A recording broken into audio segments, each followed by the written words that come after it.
saving people only to turn them into bait. This move by the mafia boss is truly disastrous, guys. Wait, pause for about 2 seconds. First, Victor Hale brought an entire fleet of armored SUVs to pick up Mia and take her to his mansion, claiming it was to protect her life. Ironically, this extreme protection backfired, turning the anonymous student into the most wanted target in the criminal underworld. Does everyone feel pain? A powerful and ruthless tycoon who wields immense influence ultimately finds himself powerless to stop the woman he loves, a woman who was once terrified of even communicating from the very beginning. Now he has to put on a bulletproof vest, strap on a listening device, and go into the lion's den to clean up the mess for him. A role reversal so cruel, yet it brought tears to our eyes. The case commences with the subject, an unremarkable university student, being involuntarily positioned as the sole observer of a violent crime within the city's infrastructure. Her decision to intervene precipitates her entry into a subculture governed by extreme risk and dominance. Within this environment, miscalculations are terminal, overseen by a figure who operates outside legal frameworks. This analysis will track the subject's psychological evolution from a state of chronic avoidance to decisive action. The incident occurred on a Thursday, amidst a monsoon that created conditions of acute sensory overload. Subject Mia Harper displayed habitual avoidance behaviors, her posture defensive, using a backpack as a somatic shield. Despite adverse weather, her pace was rapid, a frantic cadence on the wet pavement. This nightly transit was a rigid ritual, predicated on 3 self-imposed rules designed to maintain anonymity, maintain momentum, avert eye contact, and adhere strictly to her route. These protocols were coping mechanisms for navigating an urban environment perceived as overwhelmingly hostile. 4 blocks remained to her designated safe zone. A bus shelter's light revealed a single human form, prompting an immediate street crossing maneuver to maximize distance. The subject managed interpersonal proximity as a quantifiable risk, with solitude functioning as her primary defense mechanism. A sudden acoustic shock, a loud thunderclap accelerated her movement. It was then she detected a secondary auditory stimulus. Not a shout, but a stifled gasp, a sound of duress largely masked by the storm. The subject's motor functions ceased, a classic freeze response. Paralyzed by the conflict between instinct and external stimuli, she observed the event. Across the street, illuminated by a bank's security lighting, 2 male perpetrators were forcing a female into a dark sport utility vehicle. The victim exhibited active resistance, her footwear scraping against the wet concrete. The subject reported experiencing physiological distress, including dyspnea. Cognitive dissonance was evident in her disbelief that such an event could occur publicly. However, the storm had effectively sanitized the area of other witnesses. The subject was isolated, the sole observer of a clandestine act. A fight response was initiated. Her hand, exhibiting significant tremors, sought her phone to contact emergency services, dialing 911. At that moment, the victim's handbag fell, its contents scattering across the pavement. The subject's attention was captured by a specific item, a black card visible within the wallet. Before it was obscured by a perpetrator's foot, she noted its anomalous appearance. A vehicle door slammed, the engine engaged, and the SUV departed at high velocity. The subject remained stationary, her action of calling for aid suspended. The ambient soundscape returned to the storm's rhythm, punctuated by the visual of the victim's spilled belongings. The subject's internal monologue presented a conflict between her highly conditioned survival instinct to disengage and a new, powerful compulsion. This impulse, rooted in the visual memory of the unusual black card and the profound wrongness of the abduction, overrode her established behavioral protocols and compelled her forward. This compulsion guided her across the street. The handbag itself was unremarkable to the subject. Kneeling with trembling hands, she retrieved the wallet. The identification card belonged to Isabella Hale, age 23. Behind it lay the black card. The subject's tactile examination revealed it was metal, cool to the touch and heavier than plastic. It was marked only with an embossed phone number, devoid of any institutional logos. A surge of panic was noted, along with the internal suggestion to disengage. However, the image on the ID triggered a sufficient empathetic response to overcome her fear. Using her own device, the subject dialed the number. The call was answered after 2 rings by a male voice exhibiting sharp, commanding tonality. "State your position." The subject's verbal response was a whisper, fragmented. The voice reiterated its demand for her location. After she complied, her own internal monologue revealed extreme distress and confusion. The voice issued a final directive. "Remain where you are. Do not move." A final instruction. "Speak to no one. A team will be at your location in 3 minutes," was followed by the termination of the call. The subject remained immobilized, her feet feeling, in her words, welded to the concrete. The designated time frame of 3 minutes passed in a state of heightened anxiety. The arrival was heralded by the sound of multiple large engines approaching from several directions with calculated purpose. High-intensity headlamps pierced the rain from 2 ends of the street, compelling civilian vehicles to yield. 4 black SUVs, larger than the abduction vehicle, converged on her location with tactical precision. The subject's survival instinct manifested as an attempt to camouflage herself against the bank's stone facade. The vehicle stopped in a synchronized formation, securing the intersection. Doors opened in unison and multiple male figures emerged, their movements displaying a high degree of training and discipline beneath their dark suits. At least 10 operatives established a secure perimeter. A dominant male then exited the lead vehicle. His status as the leader was immediately apparent through the deference of his subordinates and an intense authoritative presence. He was tall, estimated to be in his mid-30s with dark hair. The subject reported that his direct gaze was intensely piercing, inducing a significant stress response that she described as a physical blow. He closed the distance, flanked by 2 other men in a protective formation. His first vocalization was a statement of fact. "You made the call." The subject could only provide a nonverbal affirmation. "You saw what happened." Another nod. His directive, "Tell me everything, leave nothing out," prompted a halting, whispered account from the subject. They grabbed her, 2 of them in a dark SUV. She fought back, but they..." The subject's vocalizations were frail, reflecting her acute psychological distress. The subject reported feeling self-conscious about her perceived weakness. She relayed key details. "I saw the card in her wallet. I didn't know what to do." When asked for descriptions, she could not recall faces, but noted one was taller. "I think one of them had a tattoo on his hand." Her memory of the vehicle was generic. Black. It looked new. Big. However, she recalled a partial license plate. It started with 7K. I didn't get the rest. The leader processed her testimony, then turned to a subordinate, issuing a command. "Pull all traffic cam footage, 10-block radius. I want a black SUV, partial plate 7K. The subordinate acknowledged the order and relayed it via a concealed microphone. The leader's attention returned to the subject. "Your name." "Mia Harper." He repeated the name, Mia Harper, committing it to memory. "I am Victor Hale. The woman they took, she's my daughter." This revelation served as a profound secondary shock to the subject. Mr. Hale exhibited a fleeting micro-expression, a mixture of deep anguish and controlled fury.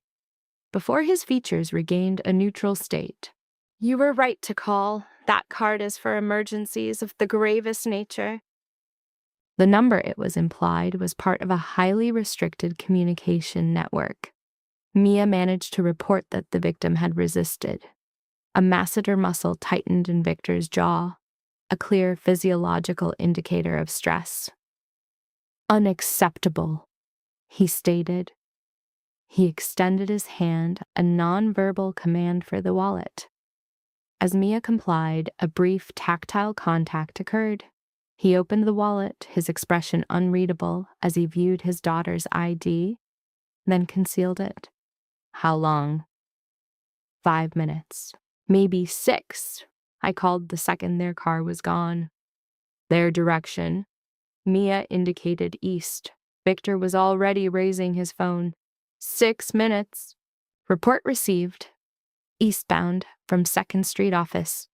2 agents, black SUV, partial license 7K. Visual confirmation of a unique tattoo on one operative's hand." The subject, Victor, paused his primary interaction, processing the new data. "Negative. The asset is with me. I concur. Terminate the problem." He concluded the transmission, his focus recalibrating to the female subject, Mia. The precipitation intensified, a meteorological fact that failed to penetrate his cognitive state. "You have become a compromised element." The statement registered with the impact of a physical blow. "Clarify. If surveillance was active, and we operate on that assumption, they recorded you initiating a call. They observed you retrieving the wallet. You are now a witness, a loose variable." His tone was a study in clinical detachment. "You require containment until the situation is neutralized. That is not an option. I have a scheduled return. I have an academic obligation. I had no... This was not my intent. Mia." He articulated her name with the practiced authority used to command his subordinates, inducing a state of temporary paralysis. "Acknowledge my words. The individuals who abducted my daughter are not random actors. They are specialists. If they perceive you as an identifier, they will execute your removal. The probability is high for this to occur before sunrise. Do you comprehend the critical nature of this scenario?" She did, and the weight of this new reality manifested as a somatic pressure. "I will ensure your survival," Victor stated. "But for that protocol to succeed, you must move with me. Immediately. Without debate." "I have no data on you," Mia vocalized. "Incorrect. You do." His gaze locked with hers. "You know the exact nature of my function. You processed it upon observing the card. It is the source of your fear, yet you initiated contact regardless. That shows a capacity for action. I am not brave. I am the inverse. I must mentally simulate ordering a beverage before engaging the server. Her vocalization faltered. I observed her fighting for survival and understood an intervention was necessary. For a micro-expression, the rigid control of Victor's features lapsed. "In that assessment, your self-perception is flawed." He indicated one of the secured vehicles. "We are mobilizing.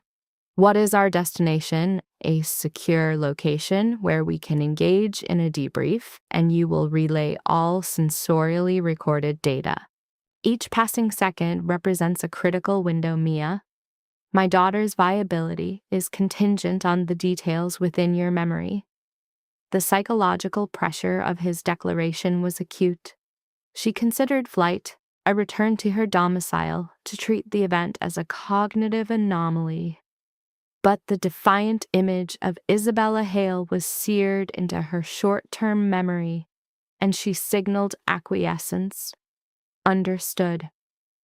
Victor's hand made contact with her elbow, not to apply force, but to direct her toward the nearest transport.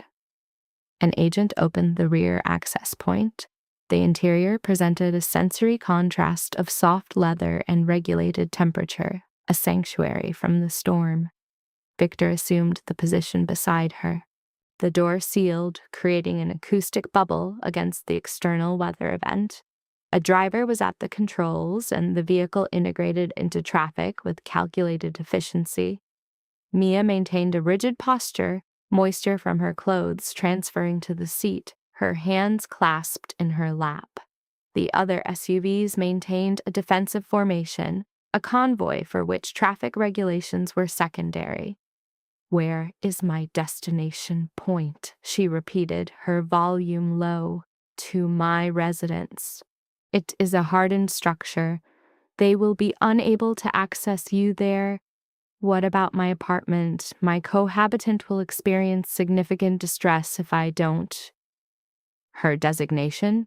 He recorded the number as Mia provided it. Victor initiated another call, his vocal tone modulating, still authoritative, but with the abrasive edge removed. "This is Victor Hale. I require you to relay a message for—" He looked to Mia for the subject's name. "Sarah Chen," she stated. "Sarah Chen. Inform her that Mia Harper is secure and is providing assistance in a time-sensitive family crisis. She will be incommunicado for the evening, but will re-establish contact tomorrow."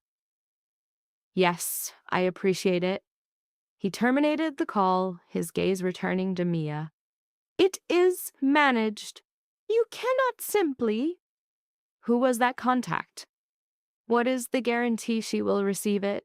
"I have absolute certainty because when I require a task's execution, it is executed." The statement lacked ego, possessing the flat finality of a physical law. "Your roommate will have the message within 10 minutes. Mia could only process the information. "Who are you?" "As I stated, I am Victor Hale. That is not the query." For the first time, a trace of what could be classified as amusement manifested in his expression. "No, it is not."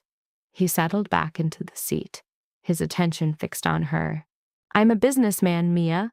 I manage assets, financial instruments, and various enterprises, both domestic and international. I maintain a large payroll. I have access to specific resources. Businesses do not typically field security teams and have contingency credit lines. Mine is an outlier." A significant silence filled the space between them. Outside, urban lights blurred into a smear. Familiar routes now seemed foreign and threatening due to the sheer force of Victor Hale's proximity. "What is the nature of the business?" she inquired, apprehensive of the expected data.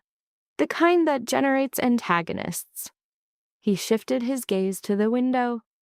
"The kind that necessitates security protocols most would classify as extreme. The kind that renders my daughter a target for no reason beyond her biological connection to me. Is that the motive? She was taken as leverage against you?" "It is the only logical conclusion." The coldness returned to his voice. "Isabella is briefed on all protocols. She understands the risk profile. That they reached her indicates this operation was meticulously planned. It indicates their high level of commitment, and it indicates they possess lethal capabilities." Mia attempted to process the tactical implications. What is their objective? Resources? Leverage? Retribution? Is it relevant? His eyes reacquired hers as a target. The sole mission parameter is her successful retrieval, and you are a component in that mission's success. "I do not see the connection. I barely observed." "You observed more than you are consciously aware. The subconscious logs data below the threshold of immediate recall. With proper interrogation, we can access memories you do not currently know you possess." He manipulated his phone, his thumbs moving with precision. "I have specialists in the field of witness memory retrieval. They will guide you through the process. I am not a witness. I was just transiting to my residence, and at this moment, You are the sole individual who observed my daughter's abduction. This elevates you to the status of most critical asset in my operational theater, Mia Harper. The way his voice claimed her name induced a physiological response, not of fear, but of an intensity that clarified the high-stakes environment she now occupied. The convoy diverted to a dark, private access road, exiting the city's illuminated grid. A dense canopy of trees obscured the storm-filled sky. After approximately 5 minutes, large iron gates materialized from the darkness, opening automatically upon their approach. Beyond them was a structure. No, that designation was inaccurate. It was a compound. Through the darkness and heavy rain, Mia could perceive the property's immense scale. It was a synthesis of modern and classical design, composed of hard lines of stone and glass. Illumination emanated from what appeared to be 100 windows. The vehicles navigated a circular drive, halting at a primary entrance. Victor's door was opened preemptively. He egressed, then pivoted and extended his hand to Mia. She accepted it, uncertain of her own motor functions. The rain had downgraded to a fine mist. Agents were already in motion, their communications clipped and low volume as they secured the perimeter. The entire arrival was an exercise in flawless paramilitary coordination. Victor guided her up the steps and through large doors, opened by staff who materialized from the periphery. The entrance hall was a 3-story atrium featuring a grand staircase suitable for a cinematic production. Polished marble reflected chandeliers whose cost exceeded her entire academic tuition. She remained stationary, dripping onto the pristine surface, experiencing a profound sense of environmental displacement. Mr. Hale, a composed senior woman holding a tablet, approached their position. The command center is at a state of heightened alert. Dr. Reeves is on standby for the debriefing, and a guest suite has been prepared with fresh clothing. Victor addressed Mia. My gratitude, Grace. This is Grace Winters, my estate manager. Your logistical needs are now her domain. Grace's eyes performed a placid but thorough scan of Mia. Come along. We should get you out of these wet garments before you develop a chill. I require her presence in 20 minutes, Victor stated as a directive. Sanitized, nourished, and psychologically stable. Understood. Grace's touch on Mia's arm was a firm, stabilizing pressure. Mia complied, perceiving no alternative course, ascending the main staircase and passing through a hall of curated art. Grace presented a suite that could contain Mia's entire apartment block. The lavatory is located through there, Grace indicated. I have selected items that should be a reasonable fit. We maintain a stock for unscheduled guests. A hot shower will be beneficial. A robe is provided. Sustenance is being delivered. I lack situational awareness, Mia stated, the words barely audible. Grace's professional demeanor softened fractionally. No, I would not expect you to, but whatever his other attributes. Mr. Hale is a man who honors his commitments. If he has decreed you are safe here, then you are. She exited, the door closing with a soft seal. Mia stood, a saturated and trembling subject in the opulent silence, as the psychological impact of the last 30 minutes began to manifest. She had witnessed an abduction, utilized a high-risk contact number, and been extracted by a private security detail. Now located within a fortress, she was designated as the primary key to recovering a woman she had never met. That morning, her peak stressor was a presentation on psychology. Now she was an element in a world of tactical operations and cognitive forensics. Fear was a cold, dense mass in her abdomen. Yet beneath it, a separate impulse was active. the same one that prompted her to secure the wallet. A part of her cognitive process understood that Isabella Hale was not a subject who would submit easily. In direct opposition to her fear response, Mia initiated a subtle rebellion. A subject who typically avoided confrontation was now engaged in a psychological conflict confined to her own mind. Within a bathroom of palatial scale, she generated a dense vapor, a deliberate environmental change designed to suppress the rising physiological symptoms of panic. The subject, Mia, was given a 20-minute window for psychological preparation before her debriefing. This interval functioned as an incubator for her acute trauma response. Closing her eyes triggered intrusive visual recall of the event. Inclement weather, an auditory distress signal, and the victim, Isabella, being subdued by two assailants. The perpetrator's efficiency suggested procedural memory. The driver remained an unidentified entity. A key detail, a dermal marking, was unverified, a potential memory artifact. Fixation on the smaller assailant's hand served as a cognitive anchor amid psychological chaos. This hyper-focus on a detail is a common coping mechanism.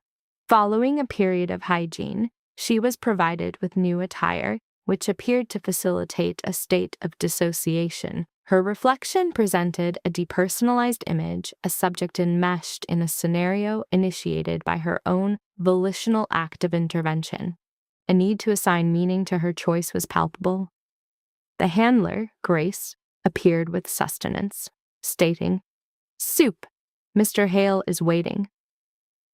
Ingestion of the warm liquid had a discernible calming effect. She was then escorted via service corridors to a secure, soundproofed room. "The Ops Center," the handler explained. "Tell them precisely what you saw." The directive was clear: provide an unaltered account. Upon entry, the subject encountered a high-stress command center dominated by a comprehensive urban surveillance matrix. Approximately a dozen individuals in professional and tactical attire were present. The dominant figure, Victor Hale, established eye contact and commanded, "Mia, here." The subject exhibited physiological stress indicators, including tremors, while navigating the collective observation. Hale gestured toward a seat, stating, "This is Dr. Reeves. She will help you remember." The doctor adopted a reassuring tone. "Mia, we'll take our time. I'll just ask some questions to help you access the memory. Nothing to be afraid of, all right?" The subject's compliance was nonverbal. The subsequent hour was dedicated to a guided memory retrieval protocol. Sensory data was methodically extracted. The smell of rain, the acoustics of the struggle, the tactile shock of cold. Fragmented perceptions began to form a coherent reconstruction. Key identifiers emerged: a faint scar on one man's throat and 3 rings on the other's hand. The tattoo was confirmed as a valid memory. While unable to render it, her description allowed a forensic artist to give it form. Facial details were indistinct, but the violent methodology was recalled with clarity. The inquiry progressed to the vehicle. The specialist's calm questioning elicited partial license plate characters: 7KB.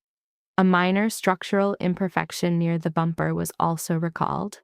Victor Hale observed with a neutral affect before offering praise. "You've done well." The subject then questioned the data's utility. "It's a world more than we had an hour ago," he replied, turning to an analyst. "Run the descriptions. Check the tattoo against every criminal database. Find me every black SUV with that partial plate." An operative confirmed compliance, saying, "Working on it, sir." Hale redirected his focus to the subject, insisting on a period of rest. "You will. Grace will take you to your room." The subject remained immobile, asking, "What happens now?" "Now, We act on your intelligence. We apply pressure. We wait for them to contact us, he responded, exhibiting mandibular tension. And then we give our reply. His next statement was terse, the necessary one. The finality was absolute. You have done your part. Now I will do mine. The subject finally succumbed to profound psychological and physical weariness. Okay, she vocalized softly. The handler, Grace, reappeared to escort her through the labyrinthine corridors. In her quarters, the bed was prepared. Sleep, Grace advised. Morning will be here before you know it. The subject was then left in isolation, her mind replaying the traumatic event and the image of Victor Hale, the architect of a clandestine operation. The subject experienced a severe disconnect from her normal life and social duties, a common symptom of derealization. The preceding night had fractured her sense of reality. Despite physical comforts, sleep was unattainable due to severe insomnia. Her cognition was trapped in a ruminative loop focused on the victim, Hale's contained fury, and the single decision that precipitated her involvement. A significant cognitive dissonance was observed as the subject. Mia Harper, a student with social anxiety, now being the central witness in a violent crime. She attempted self-regulation of her elevated heart rate, postponing further processing. This was interrupted by urgent auditory stimuli from the corridor. The subject awoke abruptly at 3:47 a.m., having obtained less than 2 hours of rest. The sounds of movement faded toward the command center. Hale's vocal tone was audible, sharp and authoritative, but the content was unclear. A conflict emerged between rational self-preservation and an empathy-driven compulsion to investigate. She partially opened her door and, finding the hallway clear, advanced toward the sound. The heavy door to the operations center was slightly ajar. Through the aperture, Hale was silhouetted by monitor light as an operative reported. We have a position. Warehouse on the pier. She's confirmed inside. Hale's inquiry, hostiles, was tonally flat. 6 confirmed outside. Unknown numbers within. They are armed for a fight. Then they shall have one, Hale stated, punctuating the decision with a soft impact on the table. Prep the team. We move in 1 hour. A subordinate's caution about a trap was dismissed. I don't care. The intensity of Victor's paternal rage was a palpable force. They have had my daughter for 7 hours. Every second is an agony for her. We are not waiting. We are going now.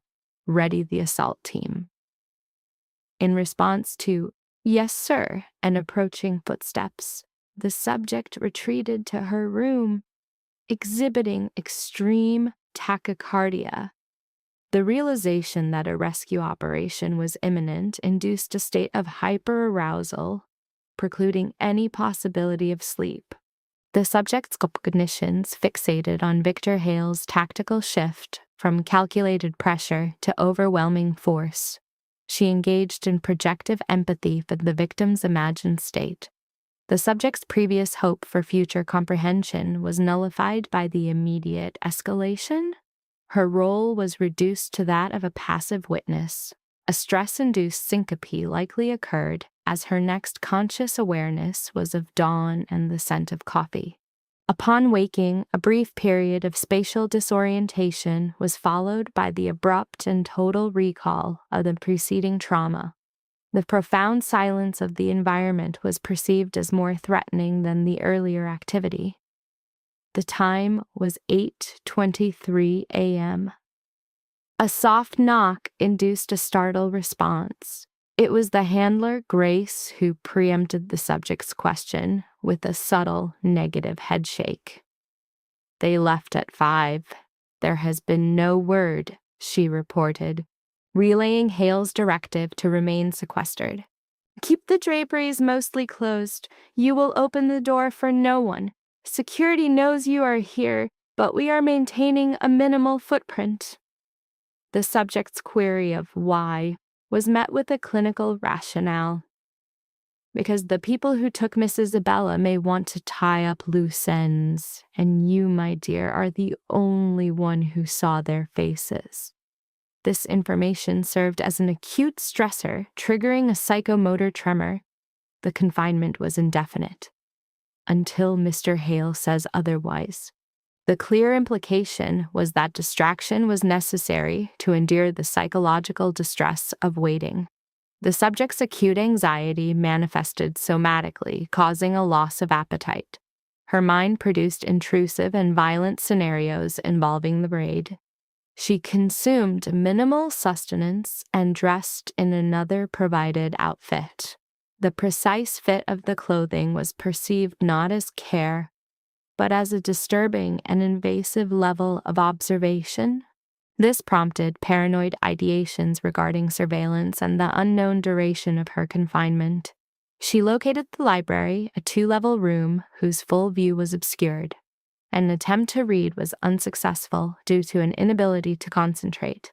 By noon, she was pacing. By 2 in the afternoon, she was actively suppressing the impulse to breach protocol and go outside. At 3, she was again staring at the unread text when the sound of approaching vehicles penetrated the quiet. The subject, Mia, registered auditory stimuli. The low-frequency sound of multiple engines ascending the drive, the sharp percussion of car doors, and the clipped cadence of commands. She moved to a window, parting the curtains for visual confirmation. The convoy had returned.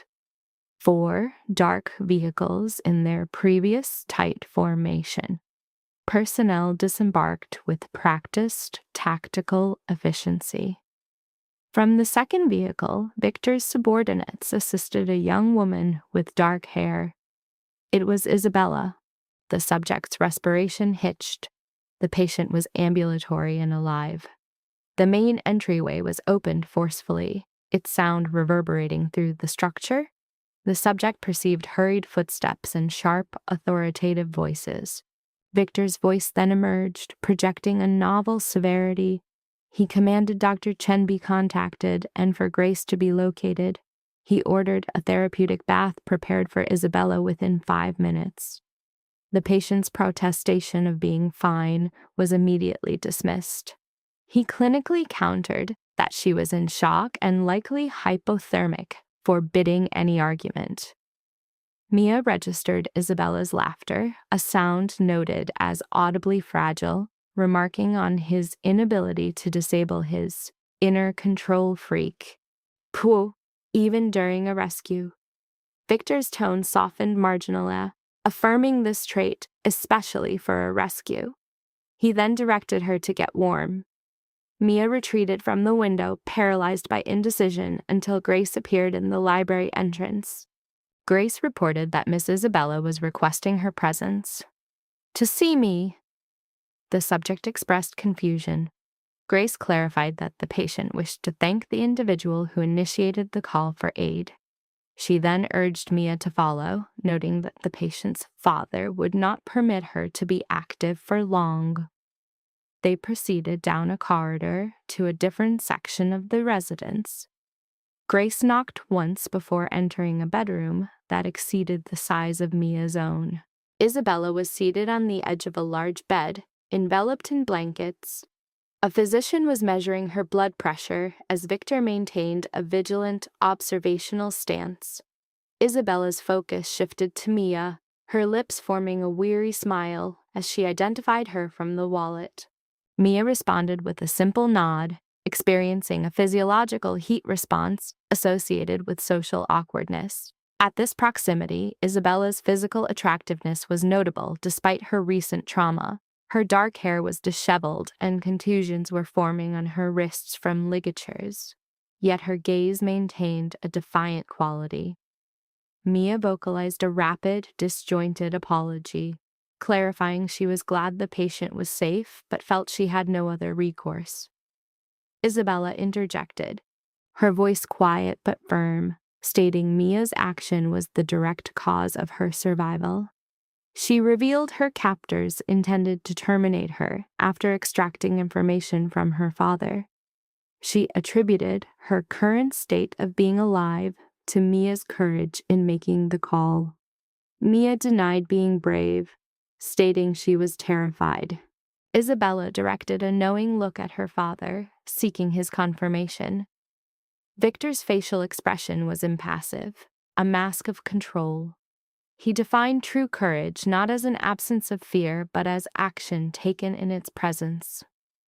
His gaze met Mia's as he asserted she had demonstrated this quality, an action most would not take. The doctor announced his findings: dehydration and exhaustion, treatable with rest and fluids. The contusions were superficial. He reported no indications of permanent physical damage. Victor thanked Dr. Chen, then turned to his daughter, commanding her to sleep. The patient, aged 23, protested the juvenile treatment. He countered with the facts of her ordeal and reiterated the command. Isabella acquiesced, the profound fatigue becoming evident. She stated a need to speak with Mia privately first. Victor appeared ready to object, but his daughter's sustained gaze preempted his refusal. He allocated 5 minutes before she must rest. He signaled to the doctor and Grace, who exited, leaving Mia and Isabella in isolation. After a moment of silence, Isabella invited Mia to sit on the mattress beside her, offering a placating remark. Mia complied, maintaining a deliberate physical distance. When asked if she was truly all right, Isabella offered a nuanced response, stating her physical condition was stable, but her emotional recovery would be protracted. The key data point, she stressed, was that she was alive, an outcome she had not predicted 6 hours prior. When questioned about the incident, she began her account. She was departing a charity function when her security detail was reportedly delayed by traffic, a detail her father suspects was a fabrication. As she waited, a van appeared and 2 assailants subdued her before she could vocalize a distress signal. She described their actions as professional and efficient. She paused, her fingers manipulating the blanket fabric. They transported her to the warehouse and commenced an interrogation regarding her father's operations, including his associates, finances, and security protocols. She stated that she provided no valuable intelligence. Mia's subsequent question about physical harm was nearly inaudible. Isabella's voice hardened as she replied that inducing fear was their primary tactic. However, she identified their critical error, underestimating her father's capabilities and response time. His operatives descended upon the location with overwhelming force, neutralizing the threat in approximately 3 minutes. The captors were incapacitated before they could deploy their weapons. Mia recalled Victor's controlled rage in the command center, noting his extreme anxiety for his daughter. Isabella affirmed this, describing his emotional concealment as a familiar pattern. She then analyzed the fact he brought Mia into his secure environment. She observed that this was an unprecedented deviation from his standard protocol. Mia relayed his explanation. She was a witness whom the perpetrators might target. Isabella concurred, noting such individuals dislike unresolved variables. She then made physical contact, her fingertips briefly touching Mia's hand, and reiterated her gratitude. She acknowledged that the rational course of action for Mia would have been to disengage. Mia recalled Isabella's resistance during the abduction, noting her fear did not negate her defiance. Isabella's smile was melancholic as she confirmed this, identifying it as a behavioral lesson from her father. One must never yield to fear, especially when it is the dominant emotional state. A knock interrupted the interaction. Victor entered, his presence signaling the conclusion of the 5-minute interval. He commanded Isabella to sleep. She whispered, "So bossy," as she relented to exhaustion. The abated adrenaline response finally allowed sedation to take hold. In the hallway, Victor gestured for Mia to accompany him, securing the door. He murmured that his daughter would recover, a self-soothing vocalization. He commented on her strength, a quality necessitated by her environment. Mia referenced the patient's claim of a 3-minute rescue. He corrected the record, 2 minutes and 40 seconds. The extraction was delayed, he explained, by an explosive device on the main entry that required neutralization. As they walked, he informed her that the perpetrators were in custody and that his personnel were initiating their debriefing. The clinical term sent an involuntary tremor through Mia. A debriefing? Victor paused, making direct eye contact. He clarified it would be an interrogation, using whatever methods were necessary to extract intelligence. He framed the incident not as random, but as a targeted attack, executed by an individual with intimate knowledge of his security, his daughter's schedule, and his entire operational structure. The captured men were merely instruments. His objective was to identify the architect. When asked the subsequent action, he stated the threat would be removed, his voice devoid of affect. He defined his world as one where threats against his family are met with permanent solutions. He made it clear that targeting his daughter was an unforgivable transgression. Mia, correctly inferring the meaning of removed, shifted her inquiry, asking to leave now that Isabella was safe. He denied the request. She questioned his reasoning. He explained that the instigator was unaware of Isabella's recovery and believed their plan was still active. Mia, he stated, represented an unsecured variable that they would predictably seek to eliminate.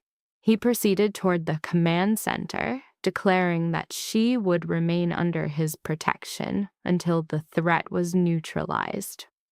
When asked for a time frame, he replied, "As long as it needs."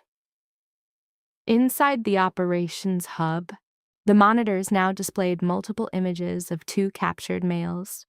Their biometric data was being processed through facial recognition systems and cross-referenced with criminal databases. An analyst reported positive identifications: Marcus Chen and David Russo, both possessing extensive criminal histories.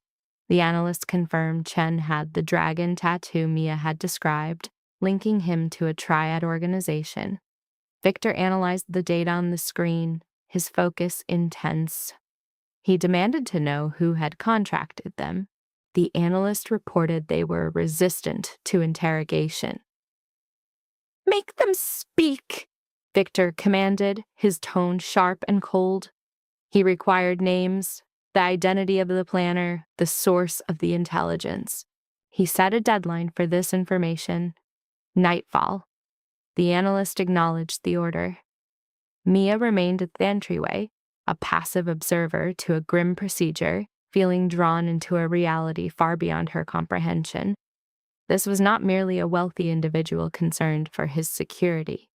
He was a power entity who commanded the shadows and extracted truth via unspecifiable means. Sensing her distress, Victor turned to her. He instructed her to eat, stating Grace had prepared a meal. Mia declined, citing a lack of appetite. "Eat," he repeated. "You will need your strength."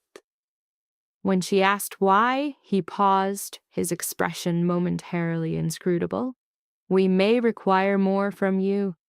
Other things you remember?" The subjects responsible for Isabella's abduction were not independent operators.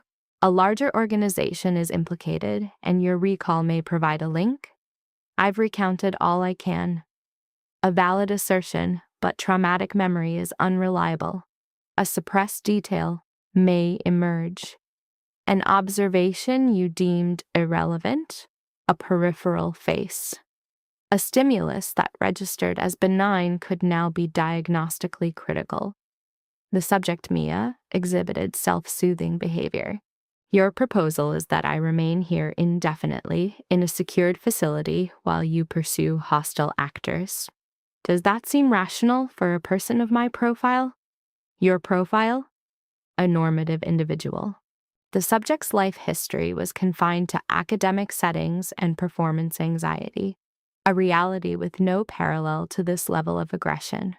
Her gesture encompassed the room's surveillance monitors and criminal intelligence displays. This is not my operational environment, Mr. Hale.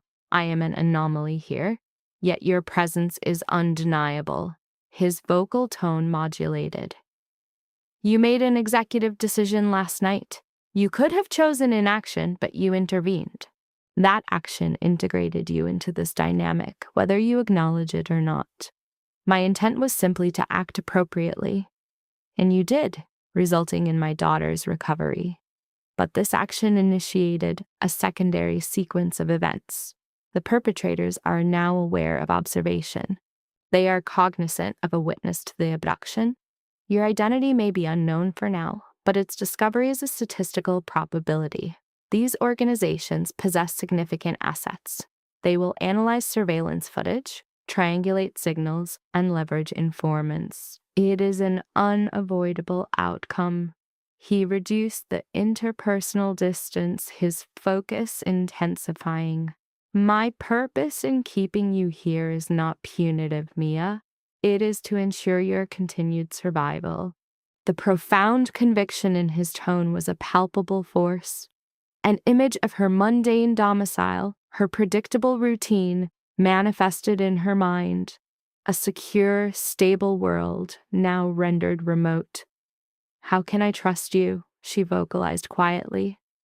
How do I know I am not merely an instrument? You don't.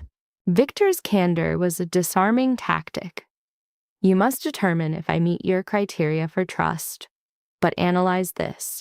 If my intent was forcible confinement, would I engage in this level of explanation? Would my personnel treat you with guest protocols? Would you have unsupervised access to the residence? His logic was sound. Mia resented the validity of his point. I need to contact my parents, she stated. They will be in acute distress. Their contact number? She provided it.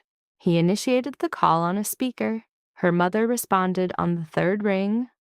Hello? Mrs. Harper, this is Victor Hale. Your daughter, Mia, is with me.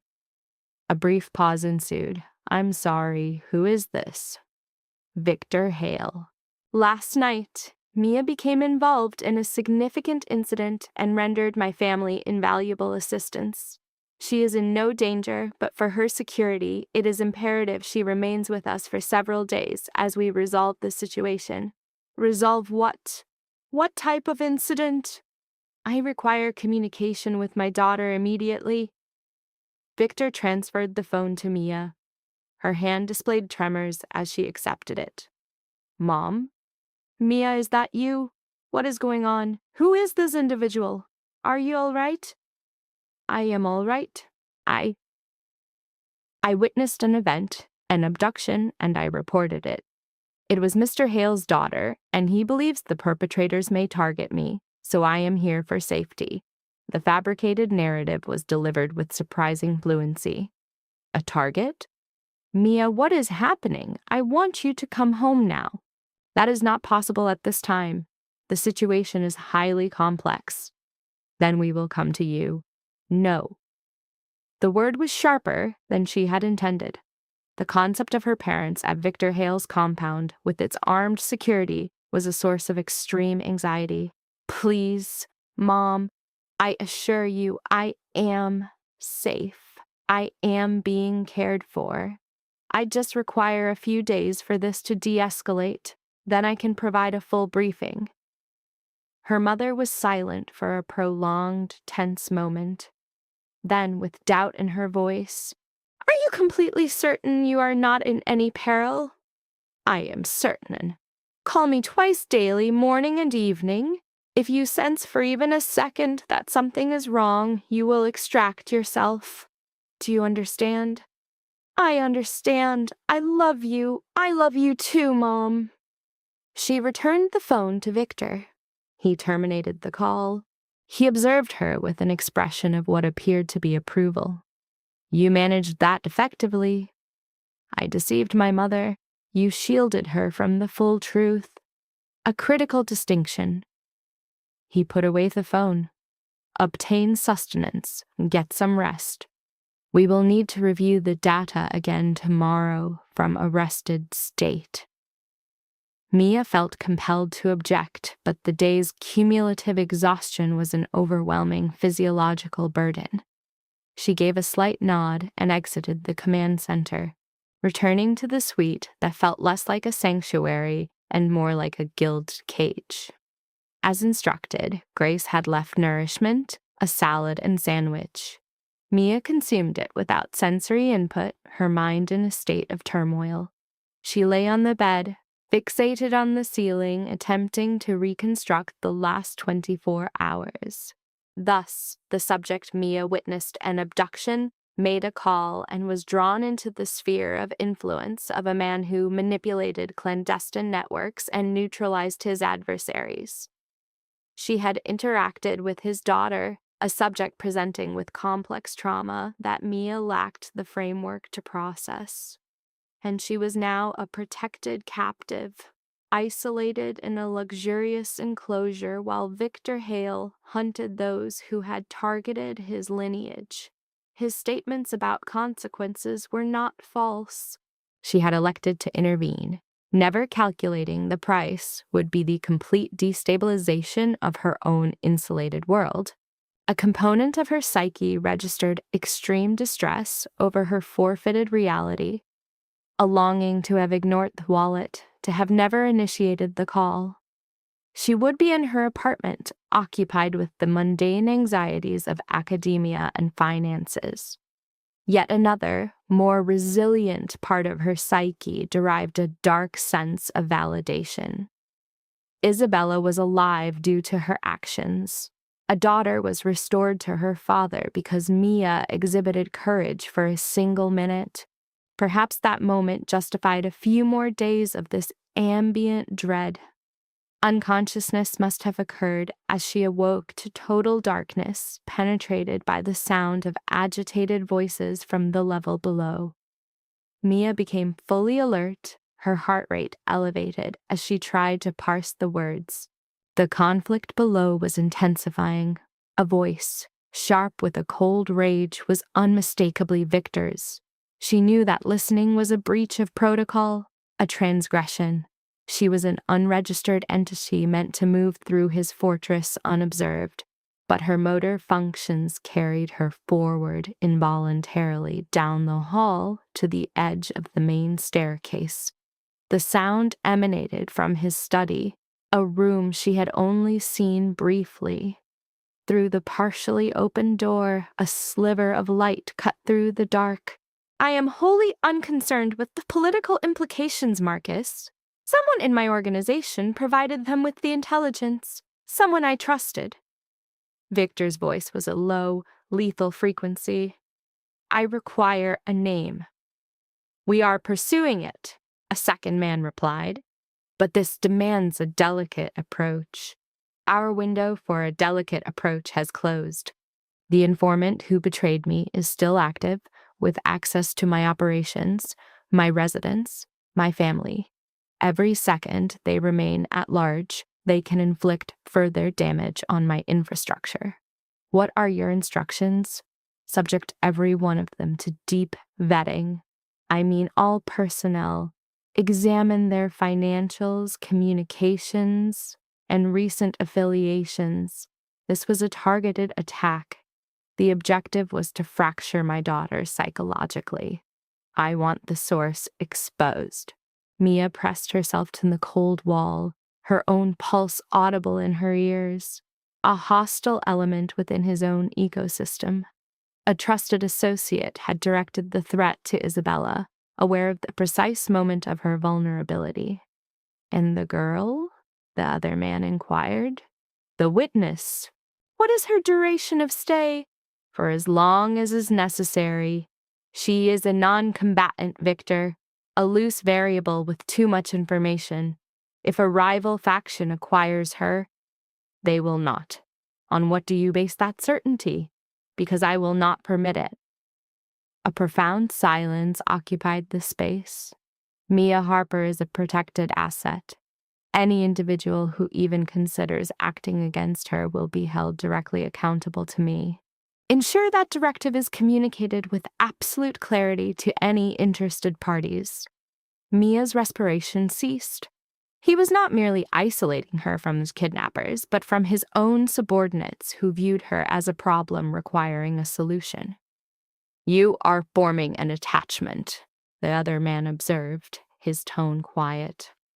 A hazardous tendency. I am exercising responsibility, not attachment. There is a clear distinction. Victor's voice became glacial. Identify the perpetrator before I conclude it was you. It will be done.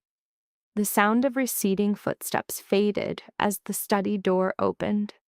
With a faint motion, Mia retreated to her room as light washed the corridor. She leaned against the door, regulating her breathing, her mind a vortex of frantic analysis. A traitor was embedded in Victor's trusted circle, an individual who knew Isabella's patterns and had leveraged her life for profit or retribution or some other pathological motive.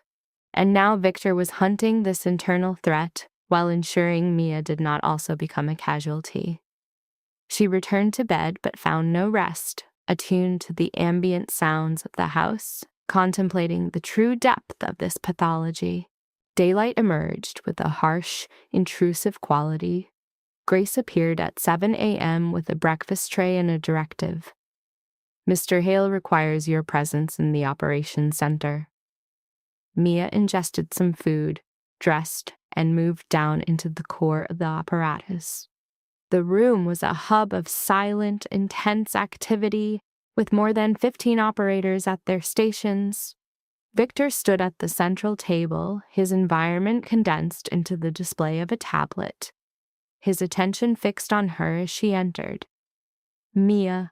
Good. Position yourself here. She approached him with caution. The screen displayed a male in his 50s, well-dressed, projecting an aura of status. Do you recognize this individual? Victor's query was devoid of any emotional tone. Mia analyzed the face. No. Is that significant? He was present at the bank during Isabella's abduction.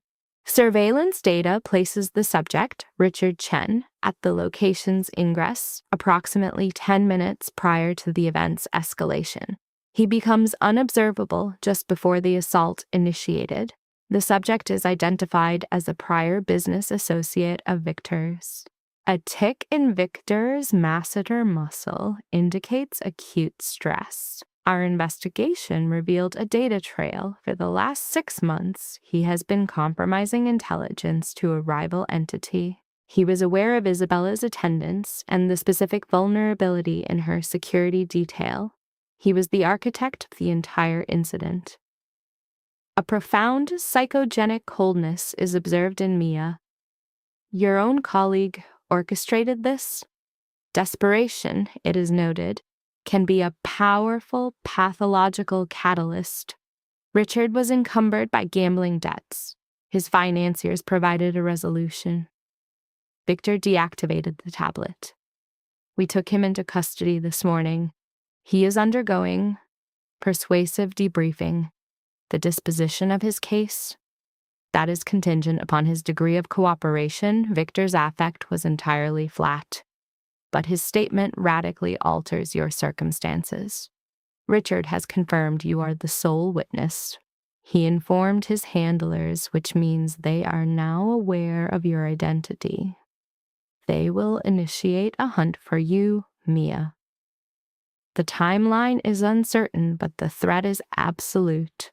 The subject reports a sensation of the room constricting. Am I to be confined here? Negative. We are going to neutralize the threat.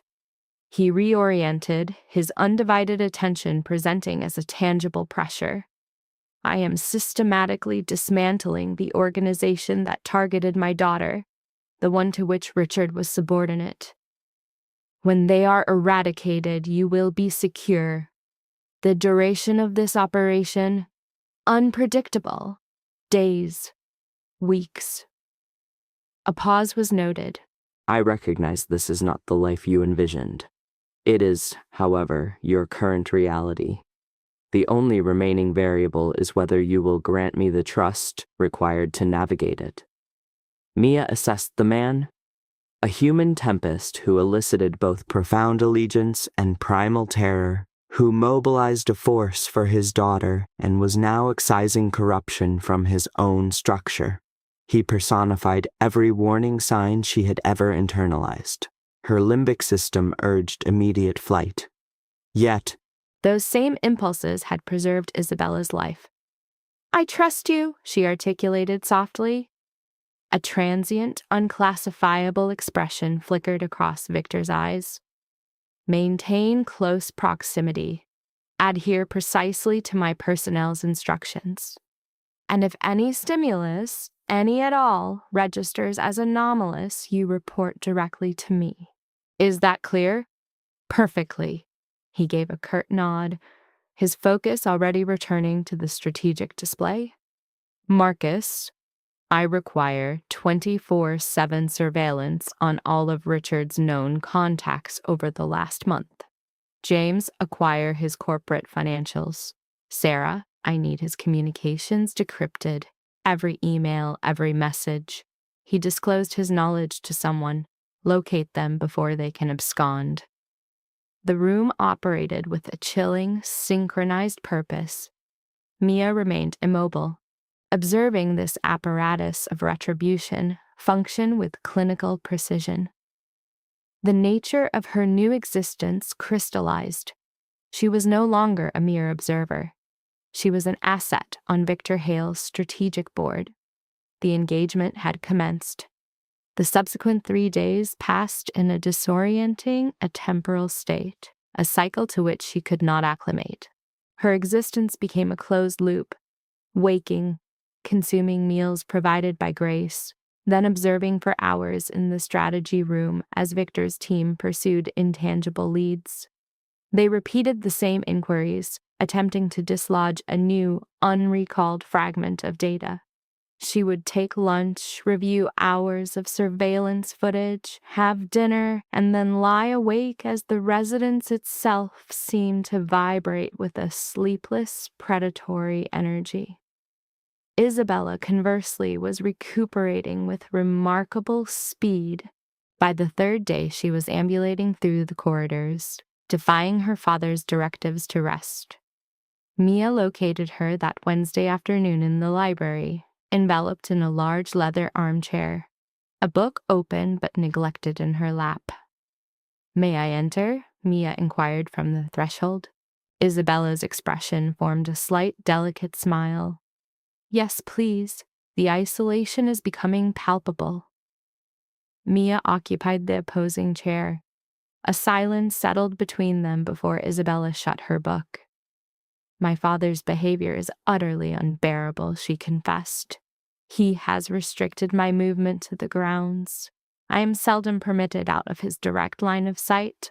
I understand his anxiety, but it feels like incarceration. It is a highly secure form of incarceration, at least.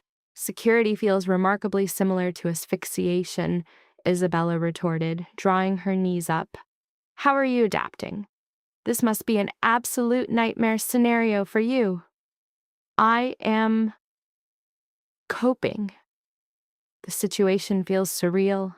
My entire existence is suspended because I located a wallet. You accomplished more than that, Isabella stated, her tone subdued. You provided my father with the one focal point he could grasp amidst the chaos. You gave his rage a vector. Her voice dropped to a whisper.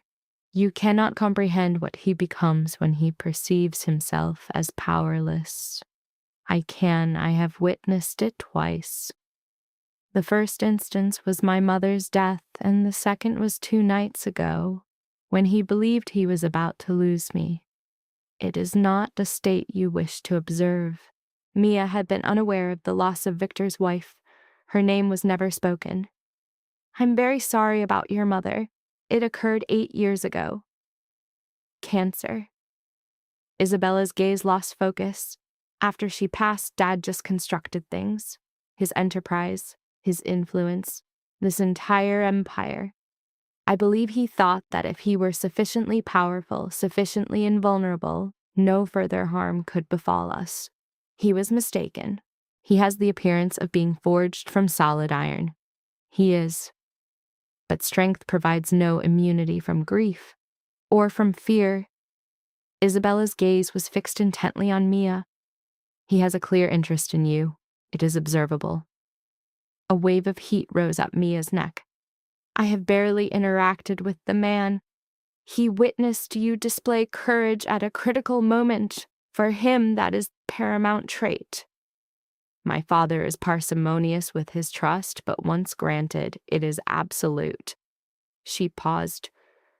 But be cautious. His world is a voracious entity. It will consume you if you are not composed of similar material. I am beginning to perceive that. The door opened abruptly. Victor stood there, his expression a mask of cold resolve.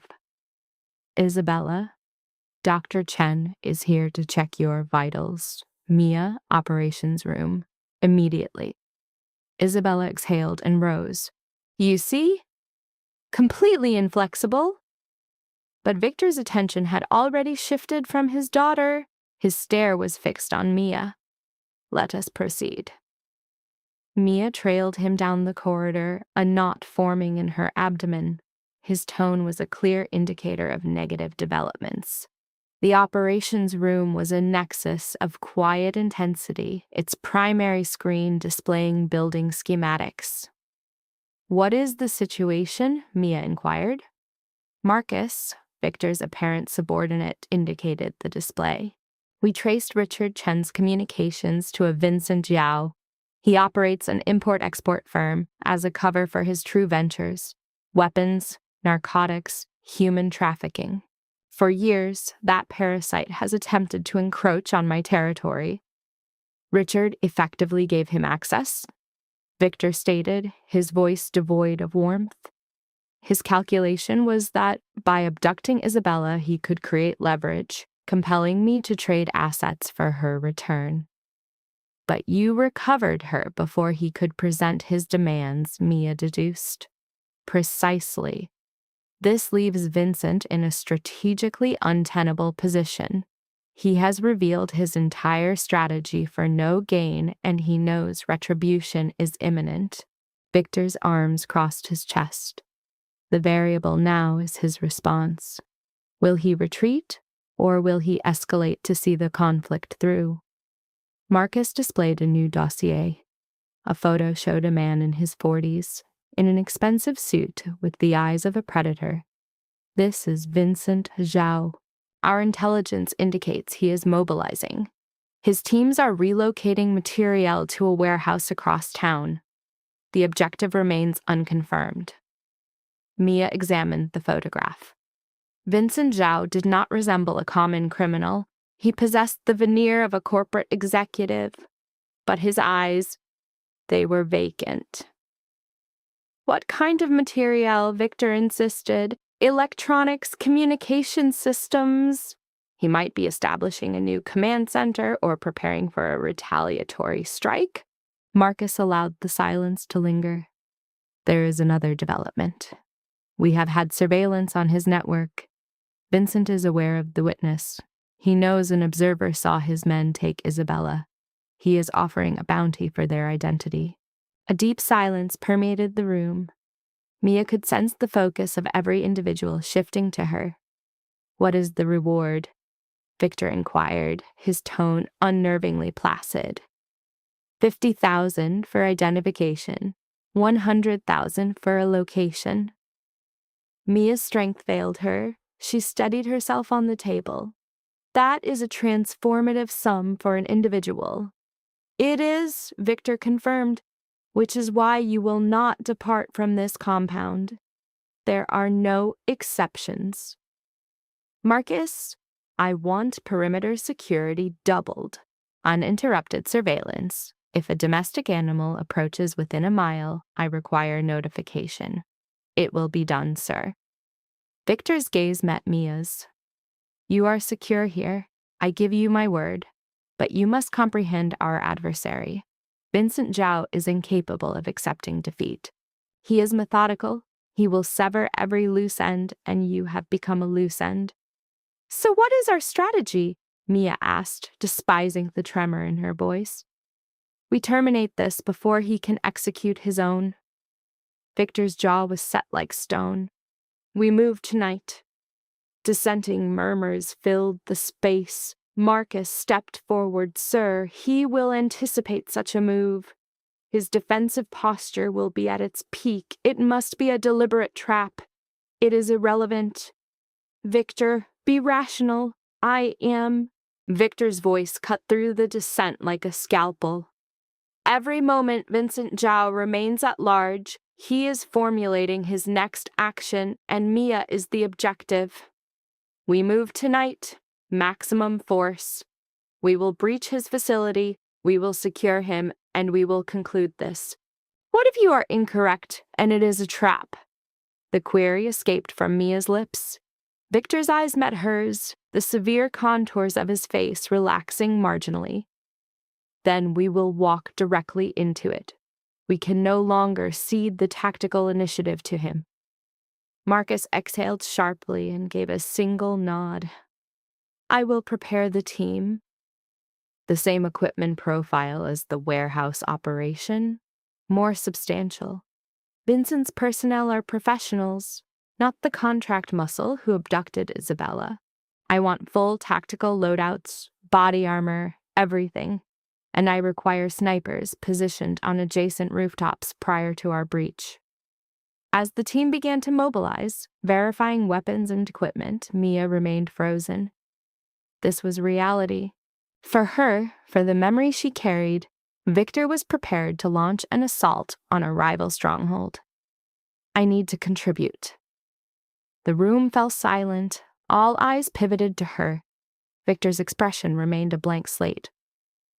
Contribute to what? He inquired, his voice perfectly modulated. I don't know. Anything. There must be a role I can play. I can't remain here while you risk everything to shield me. You are a civilian, Mia. This is not your conflict. I'm aware, but... She struggled for the right phrasing. You spoke of memories having layers. What if my presence there, seeing his facility, triggers a recall, a minor detail about her abductors? That is not an option, Victor stated, his tone permitting no debate. Explain your reasoning. Because deploying you into a kill zone negates the entire purpose of this mission, which is your preservation. I am already in the kill zone, Mia retorted, with a defiance that surprised even herself. You confirmed it. Vincent is actively hunting me. A bounty exists. Being static here makes me a stationary target. The subject presents a valid point, Isabella observed from the doorway. Every gaze snapped to her. She entered the room, moving with some stiffness but absolute resolve. If Vincent's operators locate this sanctuary, Mia is cornered. With your unit, she receives the highest tier of protection. This is outside your purview, Isabella. Incorrect. Isabella folded her arms, a stark image of her father. I was the asset they extracted, correct? My involvement grants me a voice in the response. Victor appeared conflicted, torn between anger and a flicker of admiration. You require convalescence. I have rested. I am not fragile. Her focus shifted to Mia. Are you certain you wish to deploy with them? Mia's heart hammered against her ribs, but she nodded decisively. My period of hiding is over. I must participate. Then her inclusion is confirmed, Isabella declared. Father, authorize it. This is not a collective decision. No, Victor growled, his voice a low threat. It's my operation and my command. Isabella was unmoved. You're the one who taught that the most courageous act is often the one that terrifies you. Mia is choosing courage. Do not obstruct her. A profound silence filled the space. Victor assessed Mia, who forced herself to meet his stare, every instinct screaming to look away. Finally, he spoke. You deploy, you follow every order, without hesitation, no debate. I say jump. You ask the trajectory. I say conceal, you cease to exist. I command you to stay in the vehicle. You remain immobile. Is that understood? It was. You will be armored. You will not leave Marcus's side. And if the situation deteriorates, which is probable, his every word is your key to survival. Mia could only nod, her throat too constricted for speech. Victor addressed Marcus. Equip her, deliver the tactical briefing. We launch in 90 minutes. As Marcus escorted her to the armory, Mia's gaze locked with Isabella's.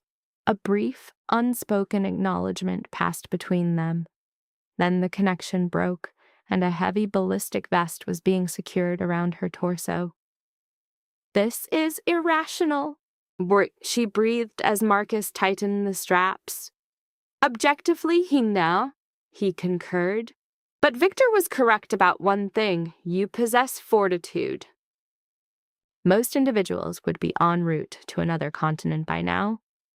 I might still experience a panic response and flee.